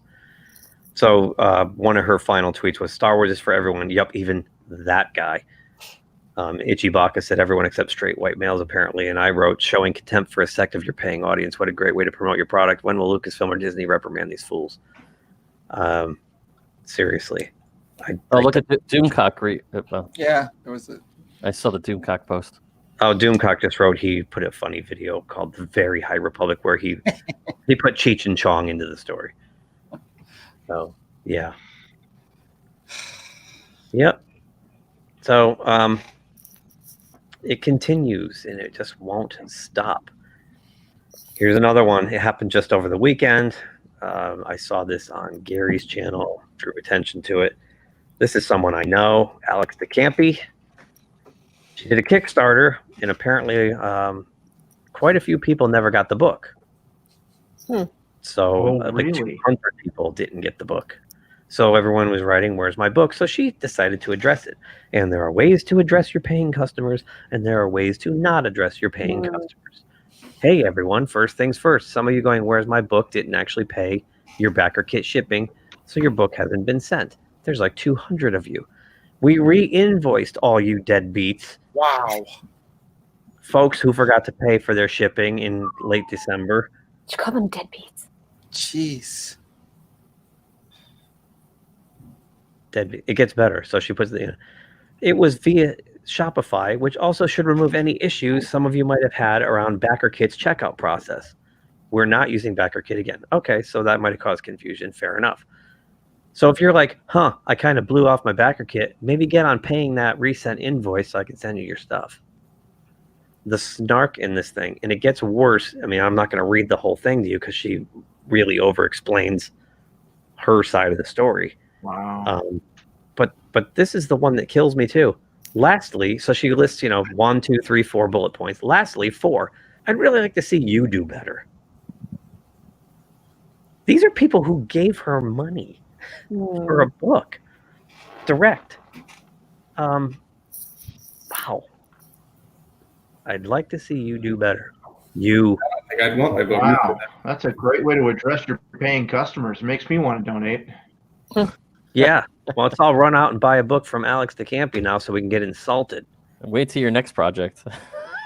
Exactly. Right. This is my point. And this is like, gonna buy it. What is... I just don't get, like, where's the ego come from where you feel like you have the right to insult people who gave you money for your comic book? Yikes. Yeah. It's just the whole thing, we think it's going to be sometime this week, but I'm basically shrug emoji about everything shipping related. Like, you know, you wonder if she's trying to be funny.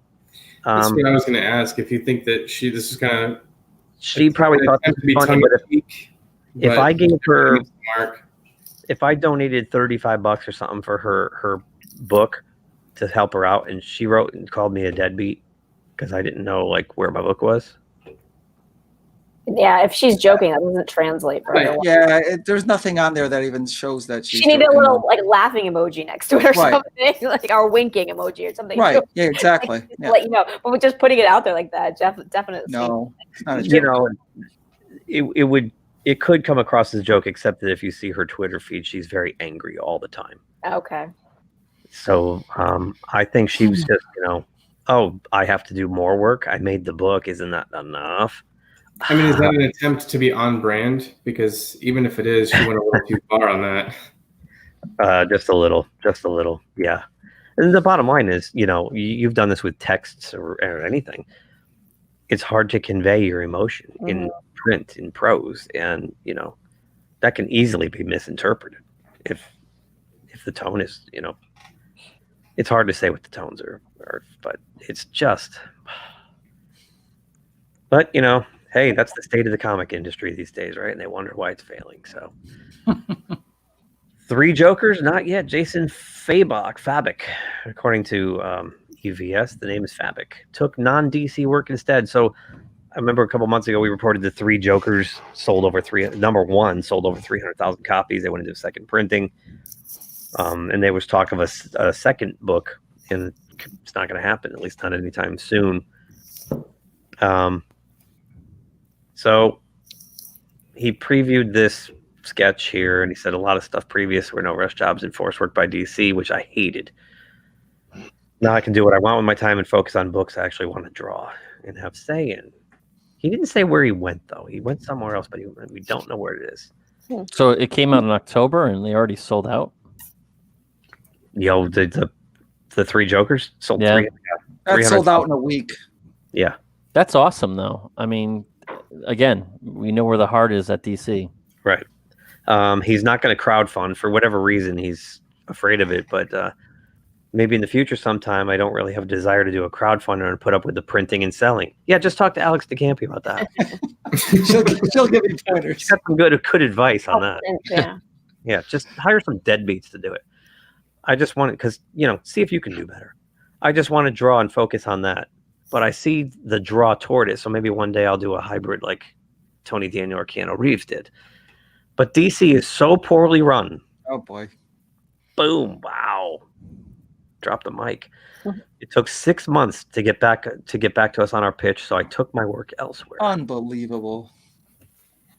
Now, for those of you on the panel here and the audience who aren't really into comics, this is probably one of the few remaining really high-end artists they have.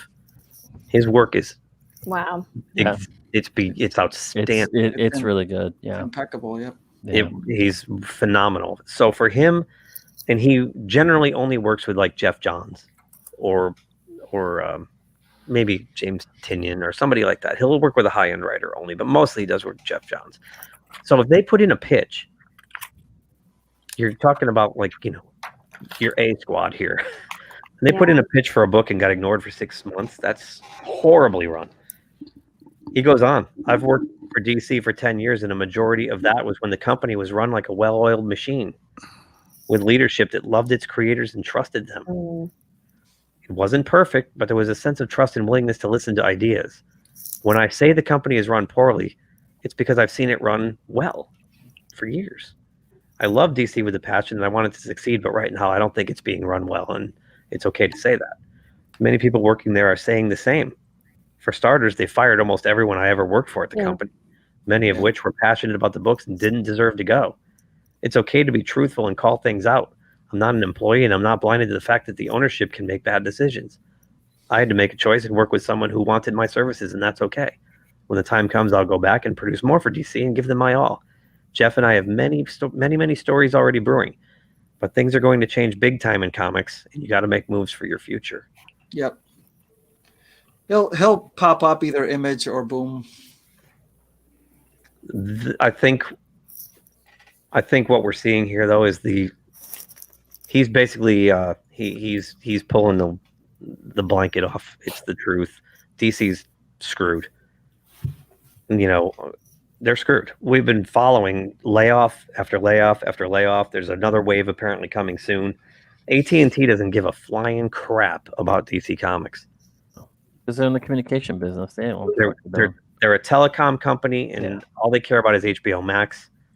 They're going to run this company into the ground. It looks like they're succeeding. And if you watch, if you go on YouTube and look for Ethan Van Sciver's channel, it's called Comic Pro Secrets. He covered this. This is where I found the story, and he knows Jason really well. And he said this is really out of character for him to spill his guts like that. Wow. He just doesn't. He's not a talker. He's not one of those guys. He just wants to draw comics. So if he had to leave and take his ideas somewhere else, and then take those kind of shots at DC on the way out, DC's fucked. DC's fucked. Well, Jim Lee's still holding on, so that's got to be something. He's well, I don't know how he's holding on. Nothing. I mean, he must just get a paycheck and be like, okay. That's exactly what it is. He's just there to calm the investors. He's just there to calm the fans. The days are numbered for this company. Yeah, it's sad. It really is. And I've always thought their comics had a leg up over Marvel, and it's really sad it's not going anywhere. Well, I'm hoping all that talent is going somewhere, right? That talent's going somewhere. So they're going off on their own. Time for someone else's heyday to start, maybe. I don't think Jim Lee has any kickstarting stuff, does he? No. I mean, I know he does some commission stuff. I always see him on Instagram doing stuff, but I've never seen him do any. Yeah, but they'll just go to another one of these independents, very successful independents for a while, and wait till it shakes out. Where eventually AT&T is going to get rid of DC altogether, and maybe somebody will pick them up again. I don't know. I wonder who though. They're going to get them cheap, where whoever does pick them up. Yeah, that's for sure, because they're not worth dick right now. I mean, hey, let's crowdfund our own thing to have money to buy them. When, let's run DC. If we get enough subs on this channel, we can monetize and then use the money to buy DC Comics. There you go. I think that's what I'm saying, man. That'd be the best. Subscribe today. We'll be able to buy it for like $1,000. There you go. Nothing less. Help us buy DC Comics. Yeah. It's a shame it can't be. It's a shame it can't be like Image Comics, where it's just a collective of artists that just take over and buy it. No, well, they're owned by a huge corporation, man. Right. Same with Marvel. I know. Same with Marvel. That's why their books just suck. So this guy, Steven T. Siegel, is the creator of Ben 10. Anybody watch Ben 10 back in the day? My son did, yeah. No, I'm aware of it, but I've never seen it. They have new episodes. He's not interested in watching those. I don't know. Right. I'm not either. But are you hearing that echo? I am. A little bit. Yeah. Yes. Now here. Hang on. Is it gone? Oh. Pete, this occurred when you came back. Oh. Yes, that whole. No, no, I'm not doing anything different that I hadn't been doing every other time I came back. Yeah, it's so weird how that happens. Like all of a sudden somebody joins and we get this echo for a while, which is gone now. So, this is I saw this and I picked it out because I've been saying this. I know Edson, you've been saying this. Pete, you've been saying this. Jackie Zabushka's been saying this. Jude, you've been saying this. I'm sure Jason, you've been saying this. Maybe you've all been saying this. They're making billions of dollars on these superhero movies, right? And not only, I mean, it's bad enough, they bring these actors and they bring the properties and the studios into the big Comic-Cons and they parade them around, and they never acknowledge the artists and writers that are sitting in the concrete bunker at the end of the hall that created the source material for all this. As a work for hire. Like, he finally has had enough of when you get this kind of crap at the end of these comic book movies. Special thanks to, and they list a bunch of the creators of the books. And he says, no, thank you, it's not enough. I've grown weary of watching superhero and other comic book or originated genre blockbuster films and TV shows and seeing the very last credit be a swath of inspirational comic book creators lumped together for the non-credit credit of thanks While others take credit for concrete, tangible aspects of that film or TV show that was the whole cloth cut from the work of the people left holding the thanks. And then the inevitable list of people the production forgot to even give a thanks to while fully remembering to make use of their ideas. Boom. It's fair. Exactly. The comic book industry is drowning while they make billions off their properties. Mhm. And then this is what they get. Every time we go and we see we're always looking for people we know, but it's right before the panel with the music credits. This is where that pops up. So it's treated as an afterthought. Right. I mean, these credit rolls now, because of all the CGI artists, are like 14 minutes long. And this comes up at like minute 13. Don't the content creators have contracts with, No, whoever? No. They're whoops. No, they're work for hires. They're work for hire, and they know it going in. But it's still, especially when they take, let's use Thor Ragnarok as an example. That's an amalgamation of several really good stories from Thor and Hulk comics.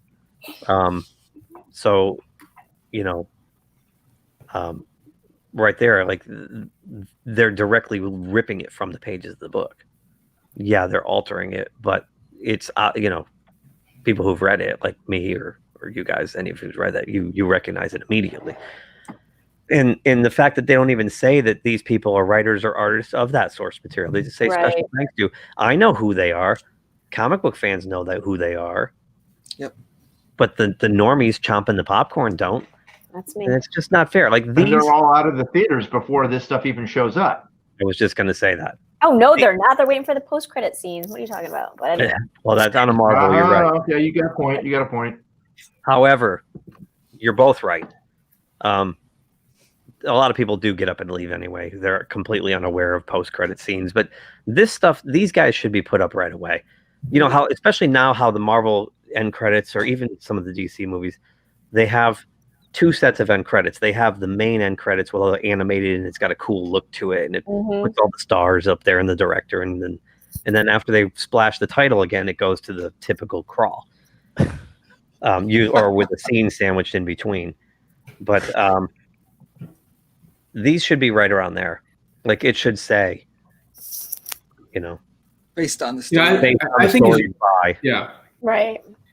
As a normie, I've seen this in credits multiple times, and I've had no idea who these people are because I don't know the names like you guys do, and I wouldn't know what they had, and I do think that should be acknowledged. Absolutely. Yep. I used to get this all the time back when I was going into work, and people that would love the movies, they never, and it's like, did you see that movie? That what a great script. And it's like, yeah, that was actually based on a story written, a few years ago or 10 years ago. And they'd be like, really? They didn't just write that?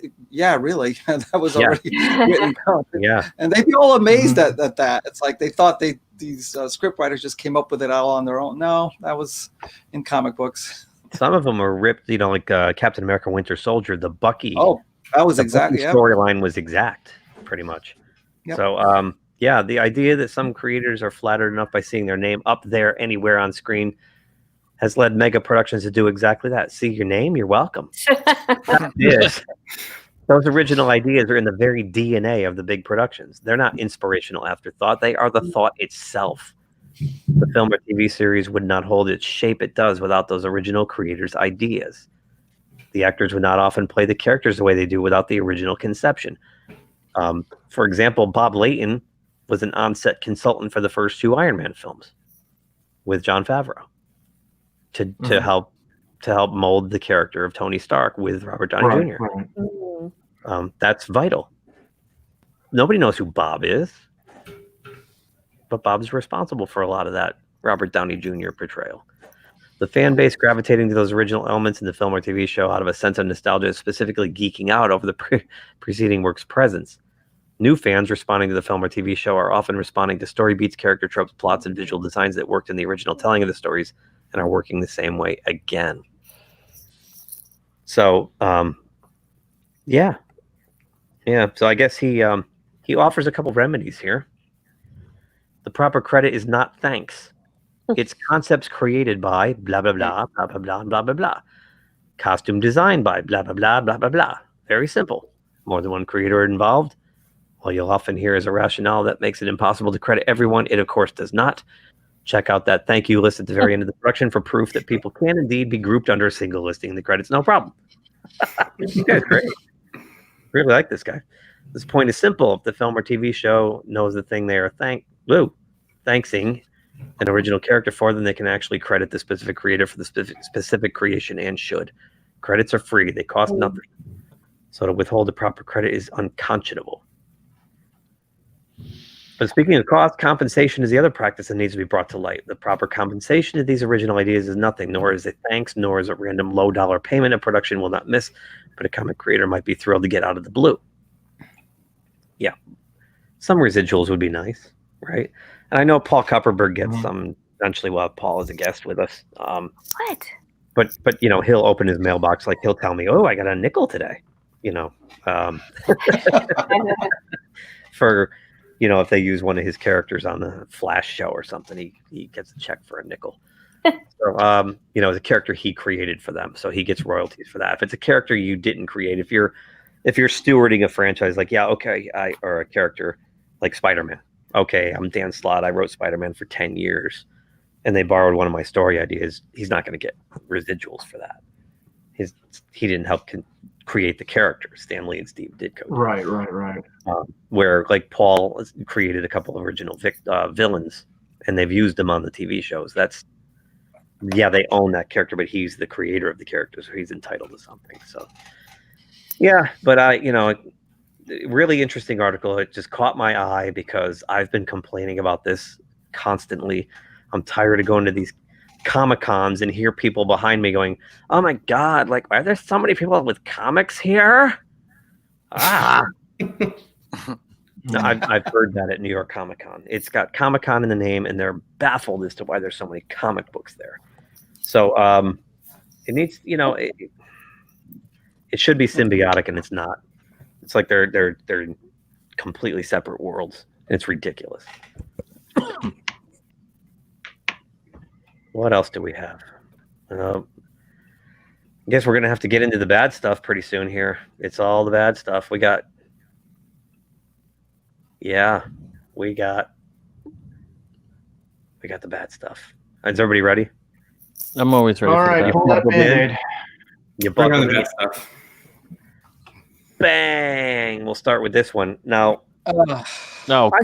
You got to be shitting me. So, Edson led a 1 hour review of this show that Stacy, Jude, and I participated in over the weekend. It's on our channel, Cobra Kai Season 3 Unscripted Review with Spoilers. Check it out if you haven't seen it. And one of the comments we all made at the end is that we loved how they were able to get diversity in there without even knowing with the woke bat. No woke, right? Well, apparently Christian Toto's reporting this. It's the LA Times has a problem. I tried to get the LA Times article, but until I pay for it, they won't let me read it. They must have seen our review. Yeah. This is their response to our review, right? Well, what are you going to do? This is based off a movie from the 80s. You can't change the characters, the main characters at least. They are who they are. The article shares how the show summons the spirit of the original franchise, but takes in fresh new directions, including a pivotal role for Latino teen. Yes. How do you say that? Zolo Maraduena? Maraduena. Essentially the new Karate Kid. It's a clear hit on Netflix, but the streamer that scoops Miguel. up the original home on YouTube. The article hits the brakes abruptly with the following paragraph. Crease's elevation and the heightened scrutiny that comes with being embraced by one of the most powerful companies in Hollywood also underscores the fact that there are now 3 white men at the center of Cobra Kai. Crease is not the center of it. No, Crease is not the center. Oh, a franchise rooted in and deeply embedded in Eastern tradition. Okay. No. I'm appalled. This show's ruined. What would Johnny say to? I want to know what Johnny would say to this article. Marita, what would Johnny say to this article? who earned an Academy nomination for his performance in the first film and died in 2005, appears in flashbacks in the series, and both Yuji Okamoto and Tamlin Tomita reprised their roles as Daniel's rival and ex-flame, respectively, from Part 2 and Season 3 guest arcs. Supporting characters of color also saw expanded roles in the new season, but after 30 episodes on 2 platforms, Cobra Kai has yet to cast an Asian lead. You know what I say to this, Keith? Get off that spectrum. I don't know what that is. I don't know what that is. I don't know what that is, but get off that spectrum. Boo-hoo. You know, it's just, you just can't do enough. You cannot do enough for these crazy people. I say, yeah. Hash Brown, get over it. Hash Brown, get over it. Hash Brown, get over it. Brother, please tell me you finished watching Cobra Kai. Yes, I finished. Okay. So Luke Skywalker shows up in the last episode. And he uses a crane kick. No, it's actually Bruce Lee. This isn't Refinery 29 or some other uber woke platform. It's the LA Times pearl clutching, which is what I was doing. And a series focused on 2 characters from a beloved franchise are still the same color they were 36 years ago. Can't understand. Johnny still be a white guy. He's a white guy with blonde hair. He's Aryan. Oh, this show sucks. Doesn't the show take place in California? Tells out the obvious in Cobra Kai's defense. Well, we would have loved if there was a Miyagi son or daughter that was floating around in the lineage in the canon of the movie to play with, said Heald. But we inherited the story that felt like the natural continuation, where, for better or worse, you are dealing with Johnny and Daniel as your protagonists. Exactly. Thank you, Josh Heald, for flipping the bird to this nut job at the LA Times. Mm-hmm. Yeah, there's Now, nothing. I mean, more can they give you? I think more can they give you? I think the cast is extremely diverse. The best part about it is you don't read into how diverse it is because you enjoy the story. Exactly. They don't overplay how diverse these people are. They're not like, oh, I'm black or I'm Latino or I'm Indian. They don't do that. That was my point in the review. Is like they were able to put plenty of diversity without smashing you over the head with the woke bat. Right. Until people want to smash you over the head with a woke bat. And from what I understand, it feels like what that area is, how diverse it is, right? Well, yeah, that part of California. You know, excellent segue to something I've just skimmed it by. I forgot why. I was looking up my buddy Eduardo. This is a friend of mine, Eduardo Fierro. He's from Venezuela, and his daughter goes to school with my daughter, and they've been in every grade together except for this year. So we become really good friends. And I found this article that was in, I don't want to go 78 pages up. What was it in? It was in one of these cinematography magazines anyway. Mm-hmm. When he first got to California in 2011, he was advised to look for a Hispanic agent. And this just happened to catch my eye, and I just thought it really applies to what's going on a lot. He was disappointed he was told that. That was very disappointing for your recounts. Why is there this desire to put people in stereotypes? If you're good at what you do, there should be equal opportunity. Thank you. Yep. Thank you.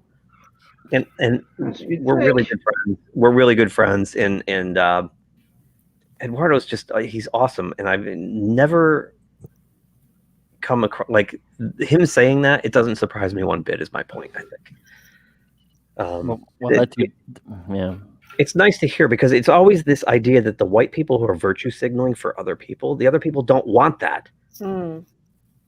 I mean, right there, get a Hispanic agent. Why? Mm. Why? Because I'm Hispanic? Like, whoa. You know? So I just wanted to share that.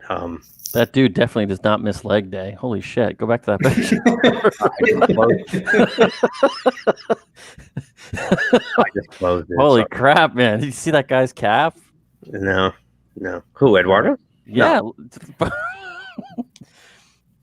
So I got to try to find that again now? Oh, it's all right. I closed it. Sorry. You said it right after I hit the little X. So it keeps going. It keeps going because it's the gift that keeps on giving. Oh gosh. Edson, go ahead, take it away. Oh my gosh. Actually, Doug, you can hop in on this. You're a Punisher guy. You've had Punisher all over your military gear, right? Yep. Yeah, so they're trying to get pressure Marvel to ban Frank Castle, the Punisher. What?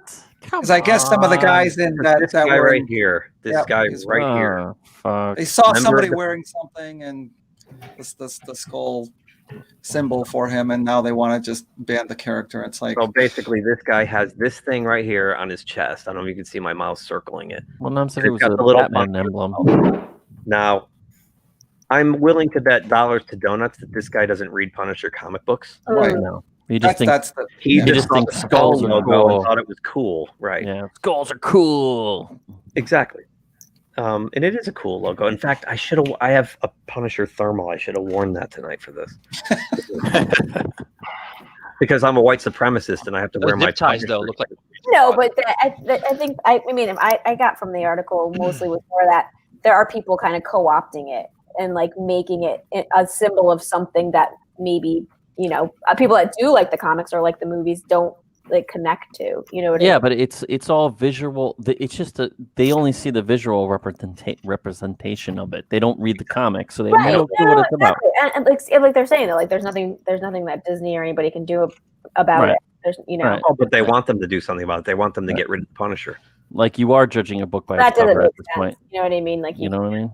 Yeah. Well, it says right there, it's Chris Kyle, the Navy SEAL. He had it all over his body armor in Iraq. Yep. Yeah. Yep. Doug, you've had that symbol on your car as long as I've known you. Yeah. Yeah, a lot of guys who've deployed, been overseas do. They wore it overseas, so they have it here. I have it on my shoulder. A Punisher skull with a really? helmet on it. Hang on. Let me zoom in on you here. Where got a list of people to. Yeah, right there. Oh, there it is. Punisher skull with a helmet. There you go. Yeah. I think it's very widely used in the military and like the fire service. I know a lot of guys that I work with have that sticker on their fire helmets. The character was created in the 70s as an answer to police who were not up to the task of doing their job properly. Right. The idea is that the Punisher filled in the gaps. sees no gray areas. It's black and white. You're bad. You pay for your crime. Well, he was a police officer. Well, he was and he was a soldier in his He's a family. soldier. Right. And he didn't get justice, obviously, for his family being murdered. Right. So Killed. Right. he decided Right. to take it upon himself and continued on from there. And if you read the books, the character has fallen into a gray area. Yeah. Oh yeah. For sure. Lots of characters in the Marvel universe that loathe him for what he does, and there's others that understand him for what he does. Yeah, but it's got nuance to it, but God forbid anyone read a book. They just see right. They see the symbol on someone who did a bad thing last week, and now they want to shut the whole fucking thing off. He has zero connection to any white supremacy, and nothing at all to white supremacy. He doesn't have any connections to any white supremacy. None. He's getting revenge for his family. He kind of reminds me of like a Mad Max character, right? Yes. In a way, Exactly. he's Same idea. basically Mad Max. Yep. In a way, because the Mad Max's storyline and his storyline are pretty much the same, except they're just different universes. Right. In fact, that's what I think. Fought white supremacist groups. There's been storylines where he's fought against white supremacist groups. Right. Exactly. Yes. But it correct. makes the white supremacists that like use that symbol look like even bigger morons. I think maybe the light should be shined on them. Right, but there's always these overreactions that they see that symbol and now they want to destroy a property that's been around for. Well, they need to be 45 years. explained what the situation is. I feel like it's really not complicated. Well, No, exactly, because maybe they just go to Jerry Conway and ask him. Well, he agrees with his creation, the son of a cop and whose uncle is an NYPD Academy captain. Conway told Inverse in 2017. The idea is that the police are supposed to be given a pass on laws they're held to enforce is incomprehensible. Mm-hmm. Not my understanding of the police. I mean, he's an anti-hero, definitely. But, Yes, he is. But Yes. he also fights. I mean, wasn't him and Kingpin? Isn't that a big thing? Wasn't that a story? Oh yeah. Oh yeah. Well, yeah, he patrols Hell's Kitchen for the most part, like Daredevil. Right. And he was in a lot of Daredevil comics, wasn't he? I mean, I don't think for the most part, most people misunderstand it. Obviously, the people that are complaining about that don't understand But the people that are complaining about it are the ones who will, for whatever reason, get action taken. Jerry Conway says, as far as neo-Nazis go, they're despicable human beings, and Frank Castle would have them all in his crosshairs. He said that a few months after the riots in Charlottesville. The fact that white nationalists and Nazis embrace it is a tragic misunderstanding. It's not a misappropriation of the character and a blatant disregarding of reality. They literally do not know what they're fucking talking about. Exactly. Right. They take something and they co-opt it for themselves. Yep. Well, I mean, and plus, I mean, he's a Reagan era comic book hero or character, right? He goes back to the 70s. I mean, he wouldn't fly now. He wouldn't fly now in a comic book. I think he's more of a Nixon era. He's a response to Nixon getting away with murder. Right. Well, he fought in Vietnam, so right. They made him a Vietnam vet. He comes back, and it was a whole response to that whole era back then. Right. And at the time, he was a character that no character took those kind of extreme actions. The closest thing would be Batman, but Batman doesn't kill. Right. Now you've got a guy who would actually murder. And Wolverine. Or other vigilante. Wolverine's on sort of the same scale as him in a way. Yes. But for, I remember the first time I read a Punisher, the Punisher appeared in a Spider-Man comic, and he was shooting people, and I was like, holy crap. Right. It's great. And what I really liked about the Punisher, and he always presented this moral conundrum, because you understand why he's doing it, but you also know his measures are extreme. And that's kind of the problem that characters like Captain America deal with in the comics with him. But, I'm just so tired of this bullshit where they see something like this and they attach it to the Proud Boys, and now they want it. They want it. Well, I think it's shitty that they get to take it. That's all. And just for clarification, is this logo being used widespread by these groups, or is it just that one person happened to have a patch with the Punisher logo on it, like a lot of us do, and now that logo is being associated with the action?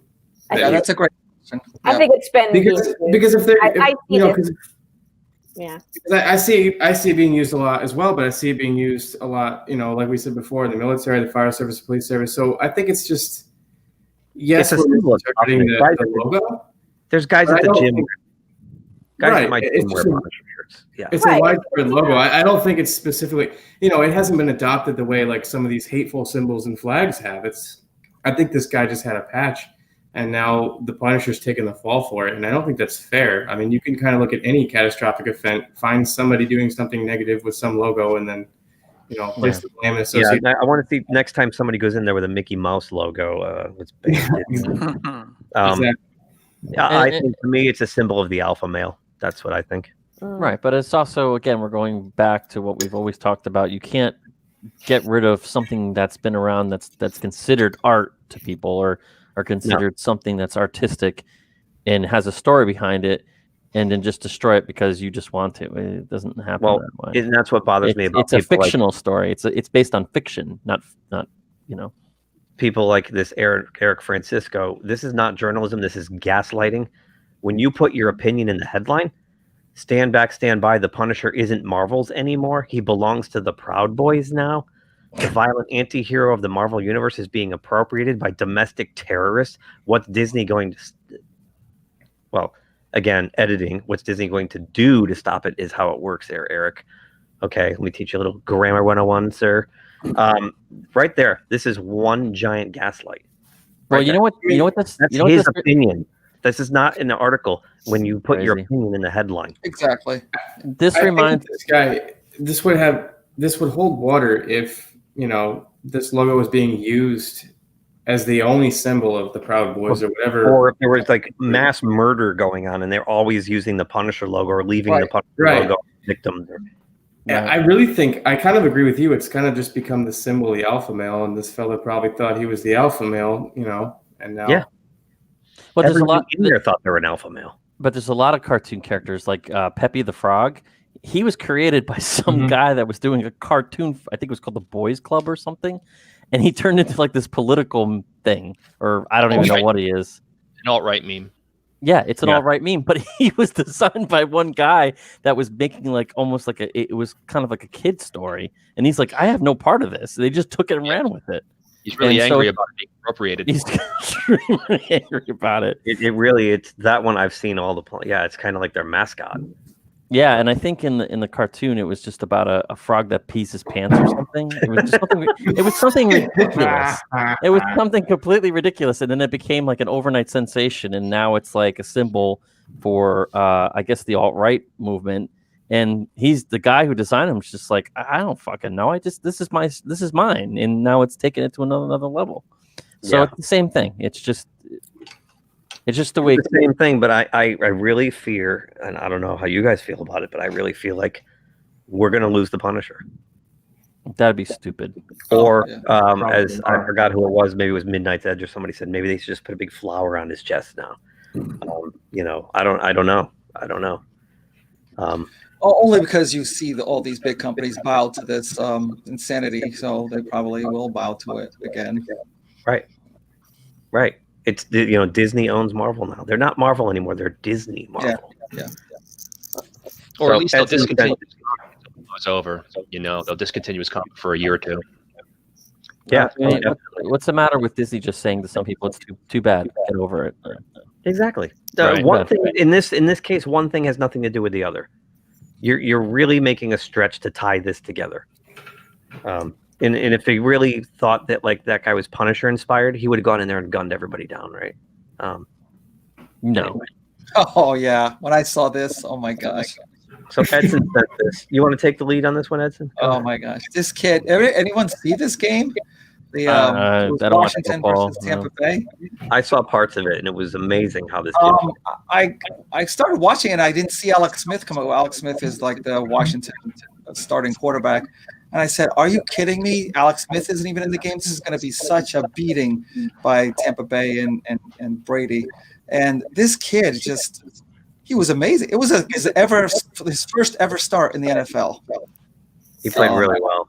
And in a playoff type atmosphere, he was cool-headed. He played well. I think he played better than Smith would have played because he added like the component of running around as well, in addition to passing. And some of the NFL's biggest stars were excited for him. Patrick Mahomes, Charlie White. So level-headed. The situation didn't get to him. He never panicked, and they actually almost won the game. It was a great game. And it was everyone was excited and loved it until Tyler R. Tynes got involved. They had to bring politics into it. As everything. It's not like he himself started like pumping his chest and he said, "Yeah, I played great, and I'm a Trump supporter." And he never said it. There was no word from him at all about any of this. It was someone just trying to uncover what his politics are and use it against him. And that's the main narrative that came out of this great performance, is that he's being criticized for being a Trump supporter. I thought it was like so crazy that he should have been like congratulated actually for his performance, and this is all they get out of this. And this is what happens again. To me, this is entertainment. I watch sports for escapism. I don't need this entering my football game, especially this Jamel Hill. I mean,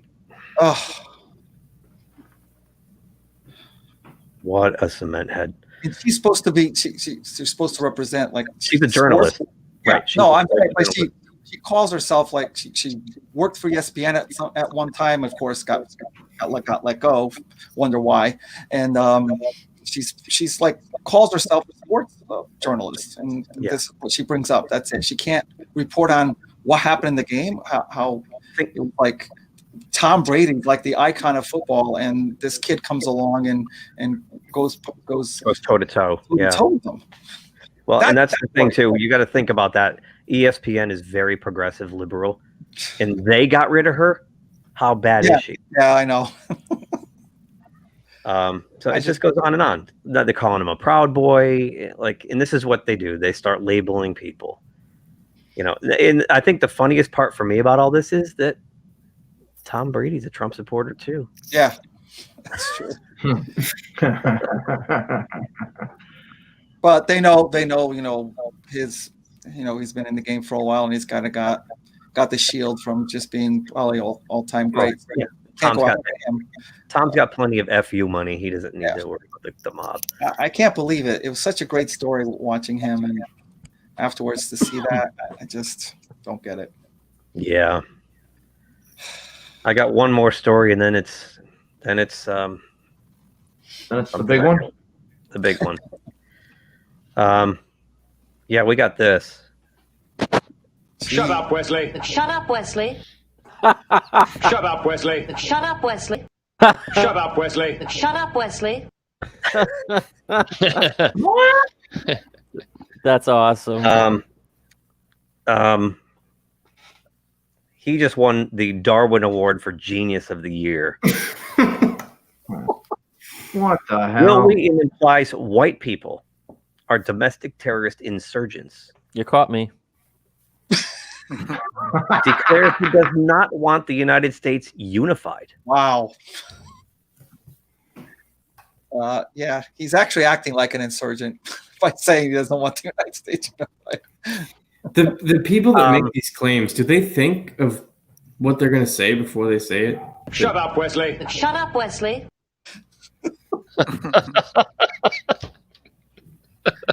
Look at him. He looks like a Steve Jobs. Star Trek actor Wil Wheaton, known for his role as Wesley Crusher on Star Trek The Next Generation, recently took to social media to declare he has no intentions of unifying and implied that white people are domestic terrorist insurgents. No, that doesn't play along with the Star Trek. I'm not sure. And you guys, I'm glad we have a lot of you here tonight because I know my eyes are bad. Isn't he white? That was my next question. Shut up, Wesley. Shut up, Wesley. No. He doesn't identify as white. On January 6th, Wheaton took to his personal Facebook page where he described the supporters of Donald Trump as domestic terrorist insurgents. Make no mistake, these domestic terrorist insurgents were allowed to storm and occupy the Capitol. There's extensive video of police stepping aside to let them pass. I've seen video of a cop taking a selfie with a rider inside the building. Send the Punisher in. Compare today's behavior by law enforcement to the state of their behavior in summer during peaceful... This is... What happened? right? Did you stub your toe? No! What the heck? Compare today's behavior by law enforcement in the states of their behavior in summer during peaceful protests. Yeah, that's crazy. Separate from the violence. And Shut up, Wesley. Shut up, Wesley. Peace. Shut up, Wesley. Shut up, Wesley. All those businesses, all the fires I saw in those small businesses that will never come back. Yeah, that was real peaceful. I really want to know how long it took you to get the Shut Up Wesley's. I did it while we were prepping the show. Did you find that on YouTube or did you scour your collection? No, I found it on YouTube and ripped it. I actually had to edit it quick because it was a longer scene. I was like, that's good. Wheaton would call for duly elected politicians to be expelled from Congress. He's all over the map on this. The politicians who poured gasoline on the kindling they put out before they gave matches to the brown shirts must all be expelled from Congress. I know there won't be because white people, but there should be. What the heck is he talking about? Blue check mark, man. He's trying to prove he's trying to prove a point to somebody, but whatever. I mean, Shut up, Wesley. Shut up, Wesley. maybe he had too much. Maybe he had too much Romulan ale. I can't figure that out. So, well, I don't know. This guy figured it out and said, "Hold my beer." PBS lawyer fired after championing re-education camps for children of Trump supporters. In latest project. Hidden camera footage of PBS exec Michael Beller, in which he appears to wax poetic about deprogramming Trump supporters' kids and celebrate parents' death from COVID-19. Wow. What's up? Has apparently gotten him fired. Let me just say that one more time. Hidden camera footage of PBS, Public Broadcasting System, tax dollar funded public broadcast system exec Michael Beller, in which he appears to wax poetic about deprogramming Trump supporters' kids and celebrates their parents' death from COVID-19. What the heck? Has apparently gotten him fired. Yeah. Speaking in an undercover reporter for a conservative muckraking outfit Project Veritas, Beller appeared to boast that even if Joe Biden wins, we go for all the Republican voters and Homeland Security will take their children away. What the hell is this? Oh, for God's sake. The scariest thing We'll about put this is them into re-education camps, he continued, suggesting this is necessary because kids who are growing up knowing nothing but Trump would take after their Trump-supporting parents and presumably become pint-sized bigots. PBS responded via Twitter just hours after Project Veritas' clip was posted, announcing that Beller, who has served as principal counsel of business affairs for PBS since 2013, according to his LinkedIn page, no longer works for the publicly funded network. It even belittled his former role, calling him a mid-level staff attorney and insisting he did not make any editorial decisions. The network stated they strongly condemned violence. Jeez. Where is these people coming from? This is it gets even better because this took place before the election. Beller seemed less than serious in some parts of the recording, grinning, for example, as he suggested Biden supporters should, this is the irony of the ironies, go to the White House and throw Molotov cocktails should the Democrat lose the election. Oh, for God. That's where those people got the idea from. Correct me if I'm wrong, but he's part of the same system that's now like screaming about what happened last week, right? Yep. Okay. I just want to go over this one more time. He suggested Biden supporters go to the White House and throw Molotov cocktails should the Democrat lose the election. I'm confused. While the summer's Black Lives Matter protests featured plenty of homemade projectiles, few of Beller's class demographic were actually doing the throwing. The lawyers seem to have put quite a thought in how to re-educate Trump supporters' kids, expanding on the enlightenment camps where they would be sent, as he spoke to an undercover companion. They're nice. They have Sesame Street characters in the classrooms, and they watch PBS all day. The children's program is repeatedly skewered by conservative pundits for indoctrinating younger generation, most recently with a half-hour anti-racist special called The Power of We. Beller also this guy's nuts. Beller also sounded genuinely delighted when discussing a surge of COVID-19 cases in Middle America and venting his spleen on stupid Americans living outside cities like Washington, D.C.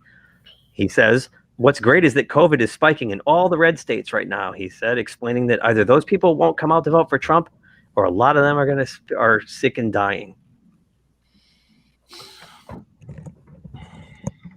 Wow. Wow, and good on PBS for wasting no time. Yeah. Re-education camps. Wow. It's scary that people actually think like this on both sides of the political aisle. Both sides. Yeah. This is insane. Yeah. Yep. So the guy suggests throwing Molotov cocktails at the White House and putting kids in cages. And yet he's on the quote unquote right side. The correct side of things, right? Wow. And in our entertainment industry, gang, in the entertainment industry. Sounds like a Clockwork Orange. Yeah. Condition.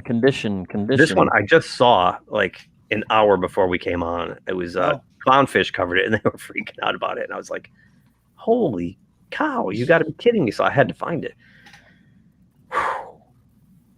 That is, to me, I'm speechless. I don't know what to say. Don't know what to say. Tonight's a downer. I got nothing. You know, it's just it's to me just emblematic of what's wrong and how you got one side saying that they're virtuous and humanitarian, and then they go around and suggest doing the exact same evils that they condemn the other side for. So it seems like we're caught in this endless loop where each side calls for unity, but they really want nothing to do with unity. They want compliance. Yeah. And if you disagree, then you can, disappear. Yeah. Speaking of that, it's very scary. It's a good segue into our final stories, plural, of the night. Because of the incident last week, there's been a huge purge on social media, and censorship has gone to 11 over the past week or so. The mudraking, the labeling. You've got Twitter, Facebook. These are, I don't want to get political. I want to avoid politics as much as I can, but when politics invades pop culture and entertainment, there's no avoiding it. These sites are highly dangerous. I'm shocked because you have disingenuous people like Mark Zuckerberg, who 4 and 5 years ago rooted on the person he banned. The ideology he banned was fine when it served him, and it served his marketing dollars, and it served his stock portfolio.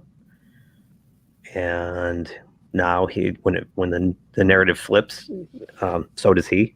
Twitter, same thing.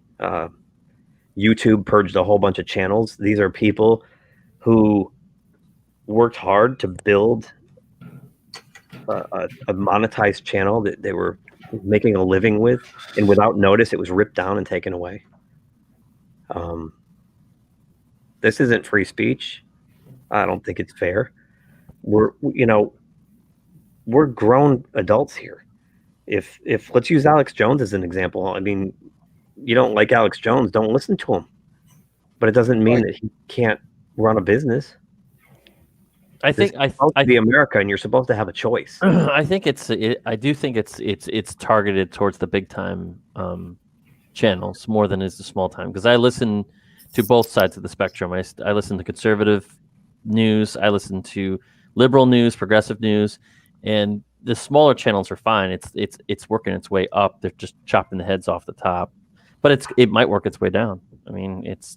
Who knows? Censorship of any kind, and people on the left are cheering this. They'll cheer it until it happens to them. I agree. I have no problem with Satanists having a channel on YouTube and talking about slaughtering goats. It is what it is, but everybody has a right to the devil's in the door. The devil's in the door. And once you let the devil in the door, it's not going to stop.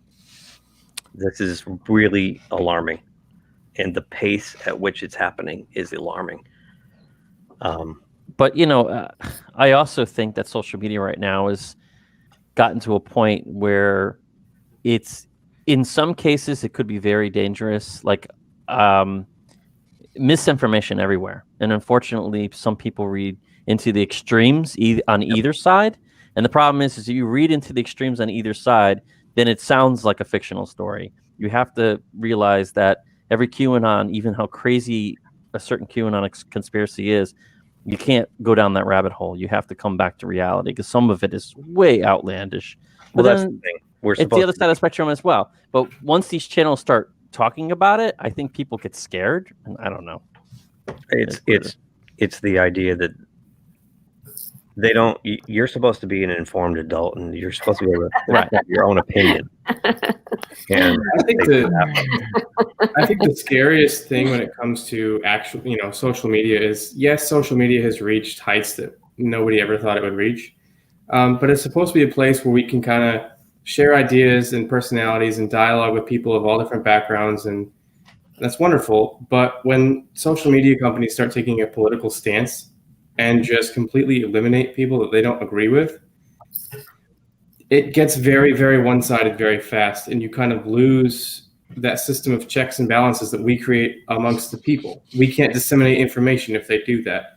There's no longer sharing of ideas. It becomes, like we said in the last segment, it's no longer unity and sharing. It's compliance. It's listen to this. It's very draconian. It's very, I don't want to get political, but it's, a dear friend of mine lives in China for 5 years, and we all know how their government is, and we all know their level of censorship. And she sees, the last couple of days, the writing on the wall. If this isn't reversed, or if this isn't reformed, if this isn't, whatever the solution may be, it's going to hit a very scary level for us very quickly. I would love to see some type of social media regulation where we are allowed to share those ideas, and maybe there's a disclaimer, or maybe there's a limit to what you can put, but we really need to be able to dialogue and talk to all different people and share those ideas. The fact that any social media giant can just silence you because you don't agree with them is not good.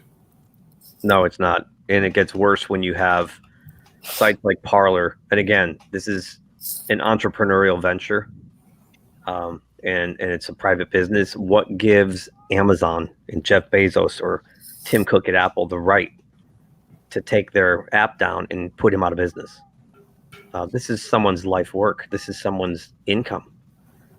And just because he offers a platform that will not censor people versus what they, I mean, let's face it, big tech, these tech companies are in collusion with one another. All of them. Facebook, well, I mean, YouTube, Google, and Apple and Amazon, they're all in this is, and they have, like Jeffrey said, they're creating echo chambers of their think. And if you don't agree with their think, you're gone. And what they're doing is they are pouring gas on they're lighting the fuse to a bomb that's going to go off. If these I was about to, go ahead. This all started. I was going to bring that up, the same thing you're saying. So Parler was created because a certain demographic of people felt that they weren't represented well enough on Twitter or Facebook. So they created another space that won't censor, so anybody can share anything. Well, now that's kind of become seen as this like right-wing cry room where you have, Twitter's catering to the left, Parler's kind of catering to the right. All these big tech conglomerates want to get rid of Parler. They want to silence the right. They did get rid of it. It's gone. It's out of business. Now they're going after Gab. I mean, when you just tell people for years and years that they're bad people because of the way they think, and you don't give them that area to voice their own opinions and talk amongst each other, if you continue to drive them down and silence them, like you said, it's lighting a fuse to a bomb. That's, eventually they're going to want their outlet somehow. Yeah, but this is when you extol the deplatforming, what happens is you're not going to understand that the deplatforming will come back at you at some point in time. So it's a slippery slope. If you might be the deplatformer, but you're going to be the deplatformee down the line. That's a good point, Jason. And this is happening already in real time. Right. But this is not the first time. Alex Jones was actually the first one to get banned off of Twitter and Facebook, and that was back in 2018.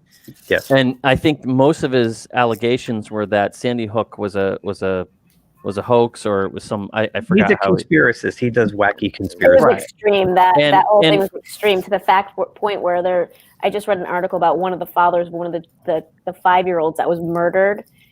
There are people, because of people like Alex Jones, that like this man's had to move 4 times because there's threats against his family, where this kind of bullshit is propagated and continuously talked about. So it's like, at what point do we? What point is rhetoric at such a level where it's equal to screaming fire in a crowded movie theater? Right. You know what I'm saying? Like, so who makes that decision? What rhetoric rises to that level, and then what do we do about that? Well, I mean, so we can be all pissed off and call everything censorship, but at what point? When do we get to that point? Where is that line? Yeah. Well, I do like the fact that before they started doing all this, they would have the fact checking link or whatever. So you click the fact checker, and then it would sort of give a little biased opinion or kind of delve into whether or not this is true or not. And it gave you the option to actually give a little bit of research on the topic rather than just banning it altogether. So you can make up your own mind. You know what I mean? Yeah, I do think that that's a very good tool, especially with how easy it is to create misinformation. I mean, exactly right. To my point, you can create a fake news source that looks very legitimate. So I agree with you. I think that fact checking option and little flag was inherently a good idea if used properly. Well, it's funny.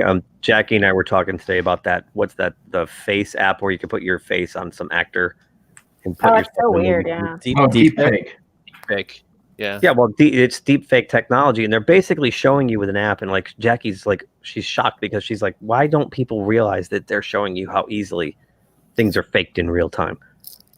And I actually covered a seminar years ago where a guy from Georgia Tech was showing videos that were faked in real time that aired on MSNBC, CNN, that were total fake for the election, and he had the raw footage and then the faked footage, and it was. These AI things were just chugging it out in real time, and the networks didn't even realize it was fake. They were being fed fake garbage. Yeah. So what's scary is that big tech has run unchecked and unbridled for years, and we've hit a tipping point now with these companies. Yeah, but there needs to be regulations. There, I mean, right. They've talked about it in Congress. They've been working on that. I don't know who's in whose pocket, but it's been discussed. I think there are certain factions that are anti-regulations on anything. So I don't know where that fits in. But I got to run, but thanks for having me. All right, brother. Jason, thanks for coming, man. It's good to see you again. Yeah. Good to see you again, too. Happy New Year to everybody. Happy New Year to you, my friend. Hope we see you again. You're always welcome. I'll always send you the link. Yep. Thank you, friend. Yep. You bet. Good to see you. So today, Twitter's still going down. Twitter's going to be the first one to fall, folks, because they really know advertising model. And the minute people leave, now they're all going over to Gab. Apparently, a lot of people are leaving and going to Gab. Well, I mean, Twitter is its own enemy anyway. They've grown out of control, and I don't even go on much because it's just toxic. Oh, it's the worst. It's the worst. And then Jeffrey sent me this one today, like the double speak. You know, it's funny because, like, you know, at the top of this whole censorship thing, I pointed out the fact that these are the companies that were rooting on the opposite narrative 4 years ago, and it served them. You know, now we have Twitter here ahead of the Ugandan election. We're hearing reports that internet service providers are being ordered to block social media and messaging apps. We strongly condemn these internet shutdowns. They are hugely harmful, violate basic human rights and principles of the open internet. What? There's a difference between shutting someone down based on their opinion and shutting someone down because they're inciting violent acts. Isn't there a difference? I mean, no. Well, that's the excuse they use. But if you look under the hood, they're purging people that haven't done anything wrong. Yep, that's my problem. There are YouTube channels and stuff that I've watched, and they're gone. They're just gone. Dave Cullen is a big one. All he does, he's done movie. He's a big Star Trek guy. He's done a lot of Star Trek stuff, and he does like weird conspiracy videos now and then about like aliens or, you know, lately he's been covering the pandemic, and he's uncovering, you know, he's asking questions, and they just got rid of him, and that's his income gone without warning. Just took him down. That's my issue with it, the hypocrisy of it. We've seen it. We've seen so many tweets already on our past streams about people just hating on certain personalities, threatening death threats. That's not violent. That's not inciting violence. The death threats and all that. But they're allowed to let go and keep going, while other people get banned. That's my problem. The hypocrisy of it. Yeah. Exactly. I mean, I suppose there's something. I mean, it's what you take as a threat or whatever. Like someone actually saying, "I wish you died." That's again, that's like that might be a person with like 3 followers, where someone who has like 1 million followers saying something. I mean, I don't know. It doesn't matter because in their terms of service, that's supposed to be a actionable. Right. But it doesn't matter how many followers you have. Followers might not get the views that even to come across. But it doesn't matter because it only takes one person to find it. No, you're right. You have thousands of followers, and then it gets propagated. No one should be like having any sort of death threats or whatever. I agree. It's not okay anytime from anyone. Exactly. But Edson's right. There's a double standard. So I wish they would stop those people as well, and then I would be fine with it. Right. I mean, is there an end to this? That's my question. I mean, is it just going to be something immediate, or do you think it's going to keep going? This is what's going to happen. It's going to this right here. The devil's in the door. Once you start censoring one thing and you've got all the people on the far left clapping, well, they're next. When it happens to them, it's going to be wrong thought. The thought police are coming. Interesting too, because this guy says Twitter won't let you hashtag 1984. So I said, well, let's try this out. I just drag the shit out of it. Let's see what happens. So So, I mean, it's a definite hot button topic. It's plenty to debate. And like I said, I mean, I hate we're not in like this on this show. Listen, we're not in control. We don't have any control. We're just mindless beings at this point. I did ask Kathleen Kennedy about censorship, and this is what she had to say. What could possibly go wrong?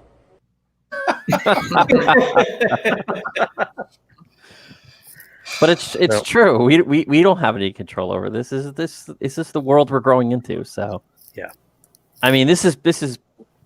I mean, we grew up in a different era where you actually had to, pick up the, you had to dial in to get into the internet. Everything now is instant. It's like boom, boom. Anybody can just.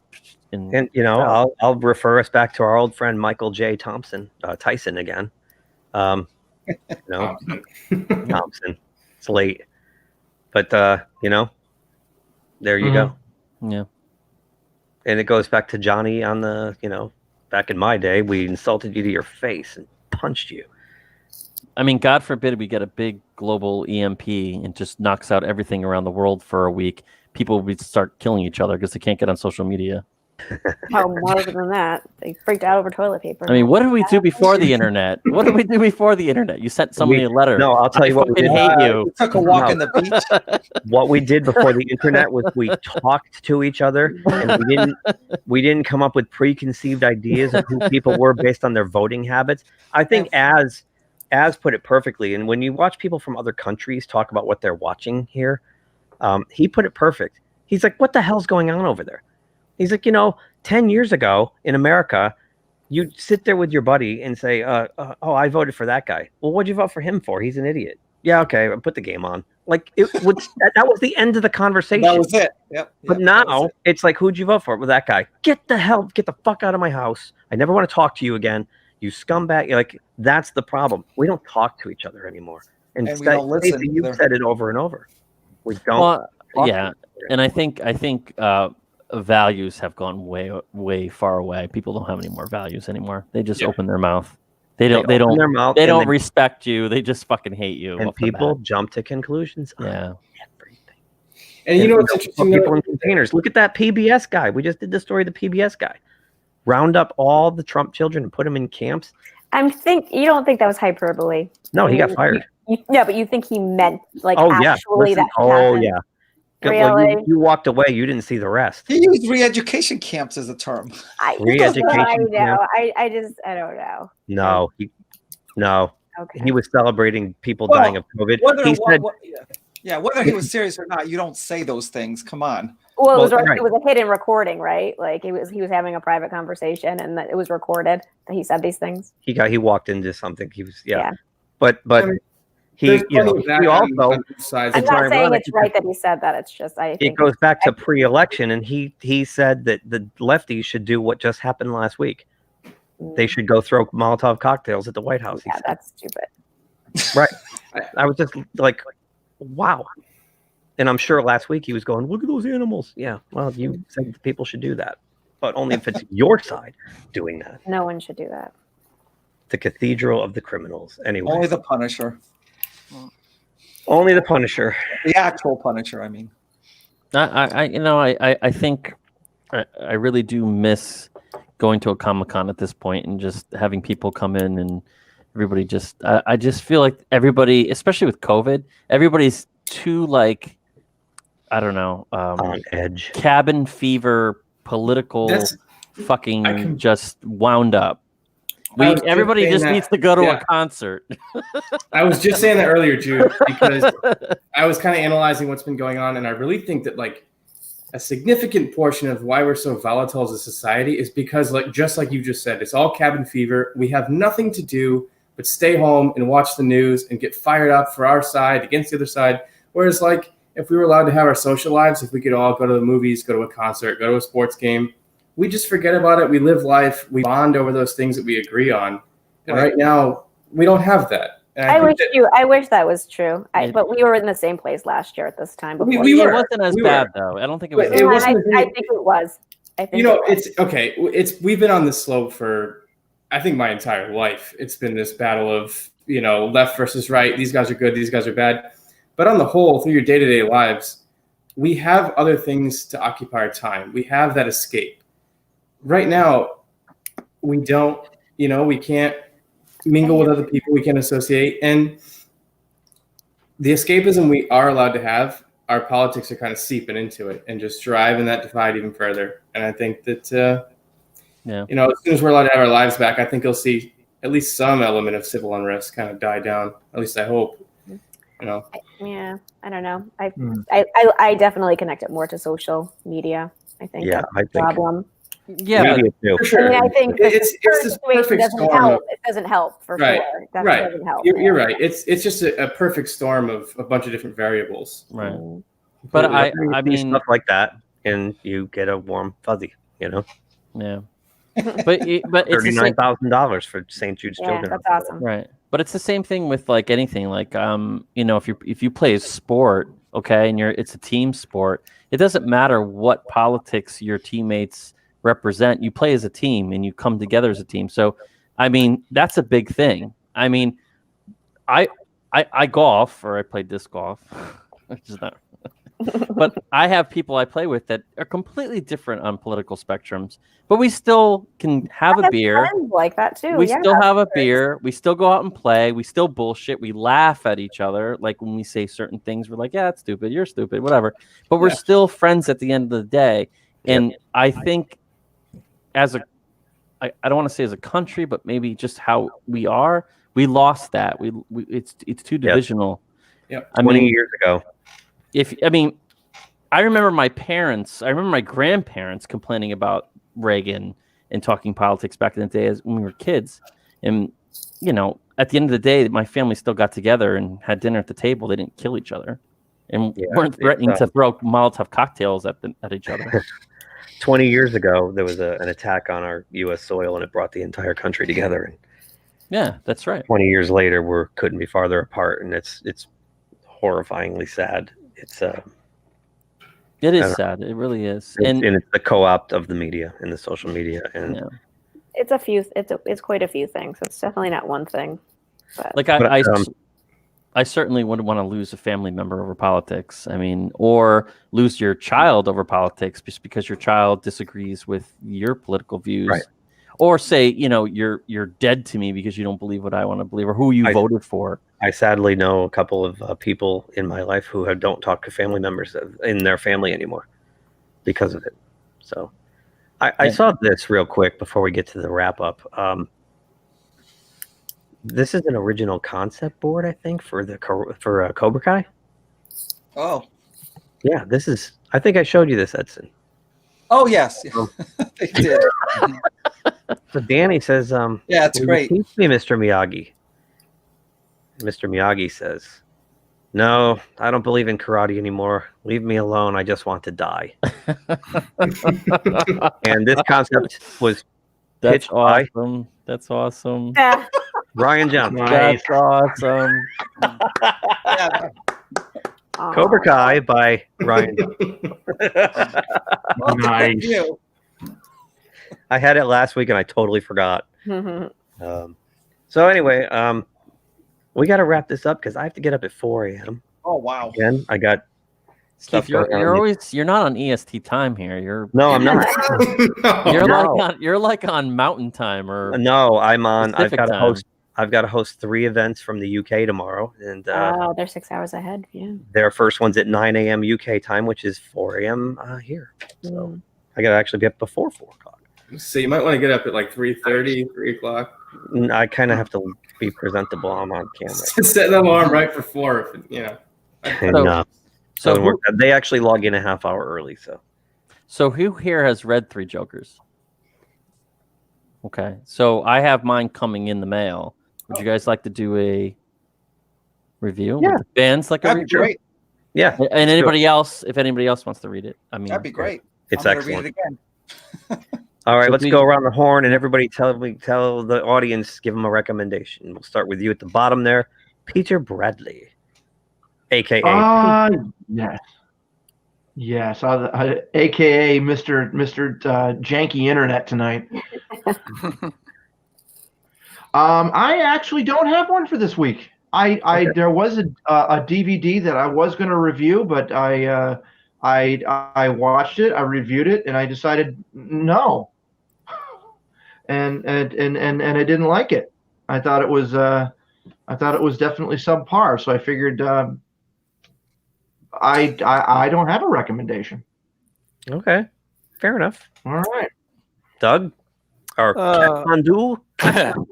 Don't exactly have so much of a recommendation as, but I actually tried to unsubscribe from CBS All Access today. I couldn't do it. It wouldn't let me. Wow. Right.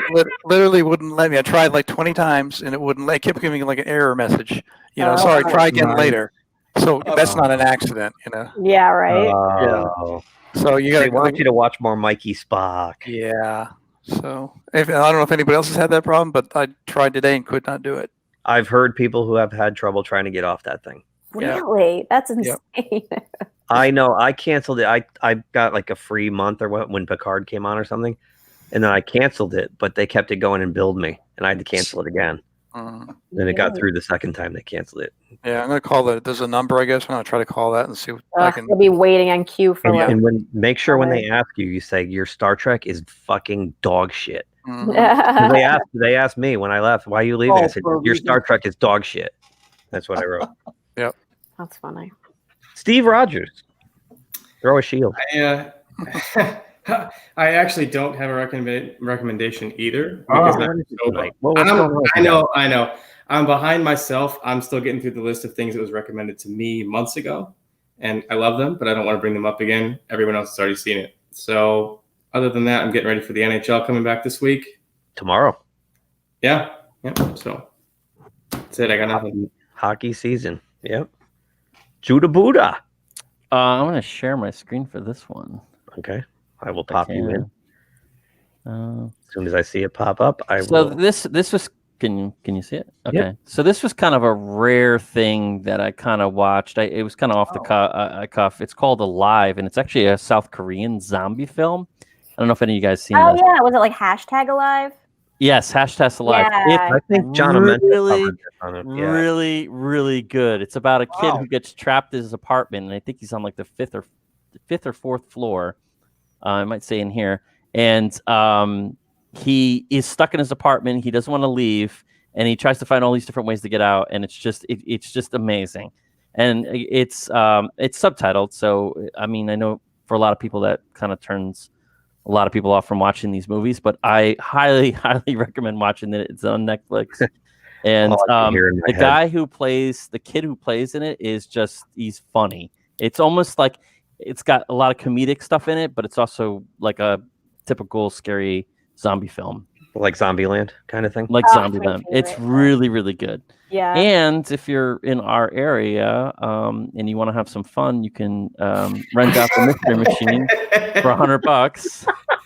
Mystery Machine replica available for rent. Owner will drive the machine to you, park it in your preferred location, and help facilitate in a fun-filled photo op. So if you are in our area and you want to have some fun to get away from the nonsense, you can rent out the Mystery Machine. We should all dress as the Scooby Gang. Can you eat Scooby snacks in the back?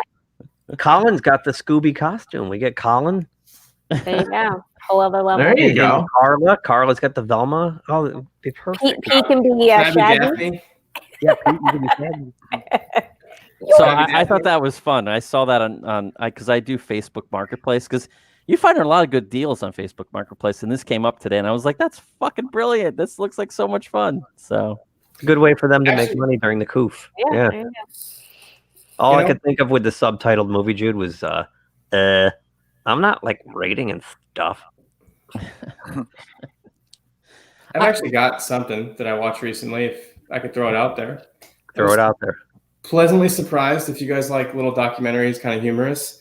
The new Marty Scorsese documentary on Netflix with Fran Lebowitz. It's called Pretend It's a City, where she just kind of. Is it good?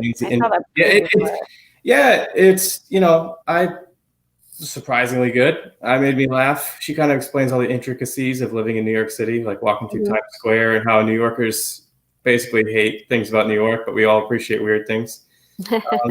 If you're a New York buff or you like to laugh, it's pretty interesting. Oh, good. Yeah, that sounds good. Edson. So I don't know if you could see this. I picked these up. Can't see it. Here, hang on. I'll solo you. Oh, Hang yes, on, solo yes. you. Demon Slayer. Wow, that's the hottest movie in the Yeah. world. Yeah, so it was a Clownfish video that I first came across of it. He was saying how they sell in the millions there, which contrasts with some of the comic titles we sell here.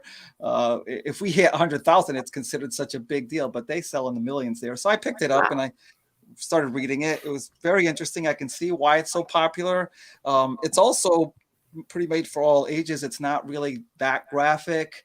There's not profanity in it or anything like that, but it's very interesting. And I just want to read one thing quick. There in the back of one of these, there's a little letter that I was going to take a snapshot of from the creator. I'm not even going to try saying the creator's name because I'm going to kill his name, but he's both the writer and the artist, by the way, which you don't see a lot of that either. But so he's thanking his readers, not telling them to shy away from it. He's thanking his readers, not calling them jackasses or anything like that. He's actually thanking the readers for coming out, and he said, "I thank you." Not calling them deadbeats. Yeah, right. I thank you so many for so many readers because I'm able to draw manga. I failed so many times that a day doesn't pass by whether I don't worry about whether it's okay for me to draw manga, but I plan to give it my best. That's like the most humbling thing I've ever read. This is literally one of the most popular books, and every day he thinks about, am I good enough to do this? Wow. Contrast that with some of the writers we have. Yeah. Yeah, that the we talked movie about right earlier. now. Wow. The movie's in 3 countries and it's made $340 million. Oh, it's a movie. Yep. Okay. So, Wow. Figures adapted into a movie. $335 million in Japan alone. Wow. Yeah, I heard about this. It's good. Yeah, And people this is recommend right, it. I saw that Clownfish video and I'm mad. I usually jot down if I see something I should pull for the show, I make a quick little list so I can go find the pages. And I forgot about that one. I wanted to pull that up because you're right. I mean, some of those books are selling 8-9 million copies. Yep. And here they can't sell 8,000 of superhero books. Yep. It's insane. It's insane. That's why superhero comics are losing. Good one, Edson. That's a surprise. Stacey, what do you got? Well, I'm going to just tell you, Jude, if you like zombie movies, and one of the best zombie movies, it's not funny, but I've ever seen, is A Train to Busan, and it's a Korean. I love that. That is one of the best zombie movies I've ever watched. I love Like, that movie. so What do you great. mean it's not a comedy? I laughed the whole time. That is an amazing And it movie. keeps getting funnier every time I see It's it. a great zombie movie. In I fact- haven't seen it in a long time. I have to watch it again because In fact, this movie I think is in that universe. I think Really? Yeah. Interesting. If you Very watch cool. it, it's very similar. The zombies are very similar. Okay, very cool. But The zombie types. So I will recommend The Devil All the Time. I know Tom Holland's on the poster. He does not show up until halfway through the movie because it goes through time. It's a really interesting story of these connected characters that you don't know are connected from the beginning, and they intertwine and they take these different journeys and they end up like all connecting in some way or another. So there's a boy that they show his character as a baby and as a 9-year-old, and the second half is when he's 18 and older. And Robert Pattinson's in it. Interesting, very interesting role. Did he beef up for that one? Did he lift weights? No, he's pretty puny.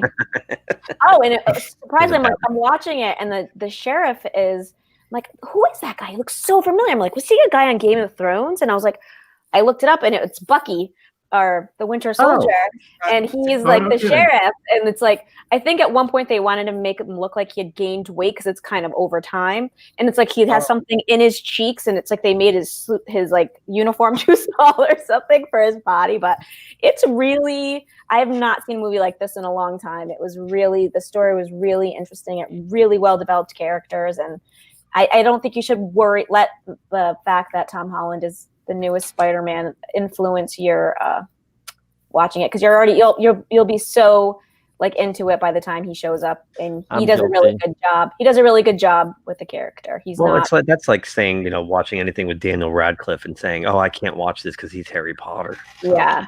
You know, No, you gotta I- go with that. I'm You gotta guilty go with though. No, but I don't think a know. lot of people probably feel that way. 'Cause I've skipped over it many, many times on Netflix. Like I kept seeing it. And I was like, you know what? I'm going to give it a chance. And I'm glad I did. It's, it's not like, super fast moving movie, but the story's well developed, I think. And it's interesting. So I would definitely recommend it. So let me ask you one quick question about it. Okay. When you were trying to recognize Winter Soldier, were you like, who is that guy? Or were you like, who is that? No, he was like, he's kind of, he wasn't Winter Soldier-y in it at all. I only say that because a few weeks ago you were like, ooh, when we sat. No, when he's Winter Soldier, he's good. Like, Yeah. scruffy and kind of, Yeah, this is like takes place back in the day. So I don't have much to recommend. I haven't been able to watch a single thing except for football because that's for homework. Yep. And I was given a stack of books for Christmas this year, like a stack of books. And as I've covered many a time on this, I get sleepy when I read, so it takes forever to get through stuff. But I have had one in the bathroom, and it's really good. And it's a quick read. This is actually that's my James Bond right there, Roger Moore. Wait, is that Roger Moore who wrote it? Yes, it is. Oh, So wow. this book actually came out in 2012 for the 50th anniversary of James Bond, and it's basically a coffee table book. Actually, I can go inside. They right? totally fucking de-aged him on the cover too. What do you mean? They just took an older picture of it. Yeah, it's an old picture. What the heck? It's called. Dude, your mind, your mind is in like deep fake. What's that? Your mind's in deep faking and de-aging. It's so. Look at the cover. He's He totally was de-aged. actually young. That, he was that's young. not the Roger Moore I know. Not That's the Roger Moore I know. And Roger He was Moore, never that young. No. Yes. Yes. He might be a little Photoshop. That's just one like, vote for me. He was born Two at votes. 65 years old. So here's the thing. It's a quick read. As you can see, most of these pages barely have any words, which works for me. So I'm blowing through this thing because it's like reading a coloring two book. paragraphs and you're on the next page. So it's really funny. He Really? writes. He's very cheeky. He puts himself down constantly, but it's also it's a history of Bond, and he talks about all the gadgets and all the different actors and ranks himself the worst one. So it's just a lot of fun. If you're a Bond fan, it's well worth it. And again, it's a quick read. People that aren't me would probably read it in a day. It'll take me a month, but it's good. I also really quickly, and not to get back into the slime that we brought this week on the show, because I don't want to be in the slime universe on the show if we can help it. But this one was gifted to me as well, and I've been reading a chapter here and there. It's a short book. It's 200 and something pages. This is terrifying, and I highly recommend it. Cheryl Atkinson is a 5-time Emmy Award-winning reporter. She used to work for CBS News and a couple other news outlets, but most of her time was at CBS. And she pretty much pinpoints where everything changed, and it was right around 2004. And it's really eye-opening to know what's going on in our journalism or lack thereof these days. So Can I just ask, you said you get sleepy when you read, but you keep books in the bathroom. Have you fallen asleep in the bathroom? It's a great question. Yeah, it's a great funny question. you say that. Oh God. Oh, please don't tell us. It was the night the Steelers lost. You know what? I don't think we need to know. It was I the need night- to know. I need to know. Jeffrey, I will answer your question this way. The night the Steelers lost, because the game was over like 11:30. And yes, I was reading Roger Moore's book, and I started to do one of these Oh my. while I was sitting there. I hope to God it was. I actually leading up- almost texted you, Paul, and Edson, and said I almost fell asleep on the toilet reading. I hope to God. I hope to God I was after the first flush. First flush? You flush multiple times while you're on it? Yikes. What's coming out of you, dude? Especially when you live alone. Who cares? Like, what the heck? Jeez, it must be really bad. Stop staring at me, Barrett. Stop staring at me. You get everything on this show, even poop. So I think that about wraps it up for this week, gang. Somebody's got to get to sleep, so I'm going to go read so I fall asleep. You can find us on the socials. That's the Twitter. You got Yoda. That's Yoda because I see the side. Yoda, that's serious. I like that. Oh, you got Yoda too. Oh, look at. All right, that does it. Hang on. Mine's in the other room. I got Grogu. I got yoga feet. I got Grogu. Yoga feet. Yoga feet. Yoda feet. Grogu. I saw they're putting out one of these Grogus with feet. Oh, really? Yeah, you can pre-order them. Oh my God. That one too. Yeah, Grogu with feet. Oh, with the feet, yeah. Yeah, with the feet, and in a backpack. You could put him in like a backpack. Oh, that'd be cool, right? Yeah. Or a satchel. So that's not the talking one, right? I think it was like No. $60. The talking one was like The talking one's $60. This was 15 or 17. Oh, that's Yeah, my little buddy Grogu. Mhm. So yeah. Yay. Yeah, we're on the socials at least until they kick us out at GeekTime Net. Or they go out of business. The GeekTimeNetwork.com would be the website to follow. You can email us at geektimenet@gmail.com. And we keep asking, please provide some feedback. We're driving blind here, folks. We're just assuming you like everything we do because we don't hear otherwise. And please subscribe to the channel because subscribing to the channel will do good things for us and you. Because if we are able to grow this channel big enough, we can put more time into doing things you want and providing things you want.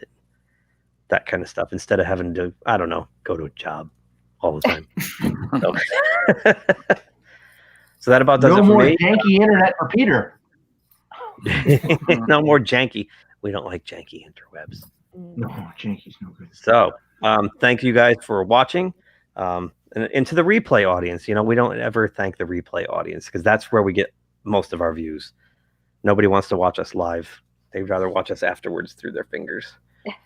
Thank you so much. And keep telling your friends and whatnot. So, and thank you for the new guys tonight for joining us. The cast is growing.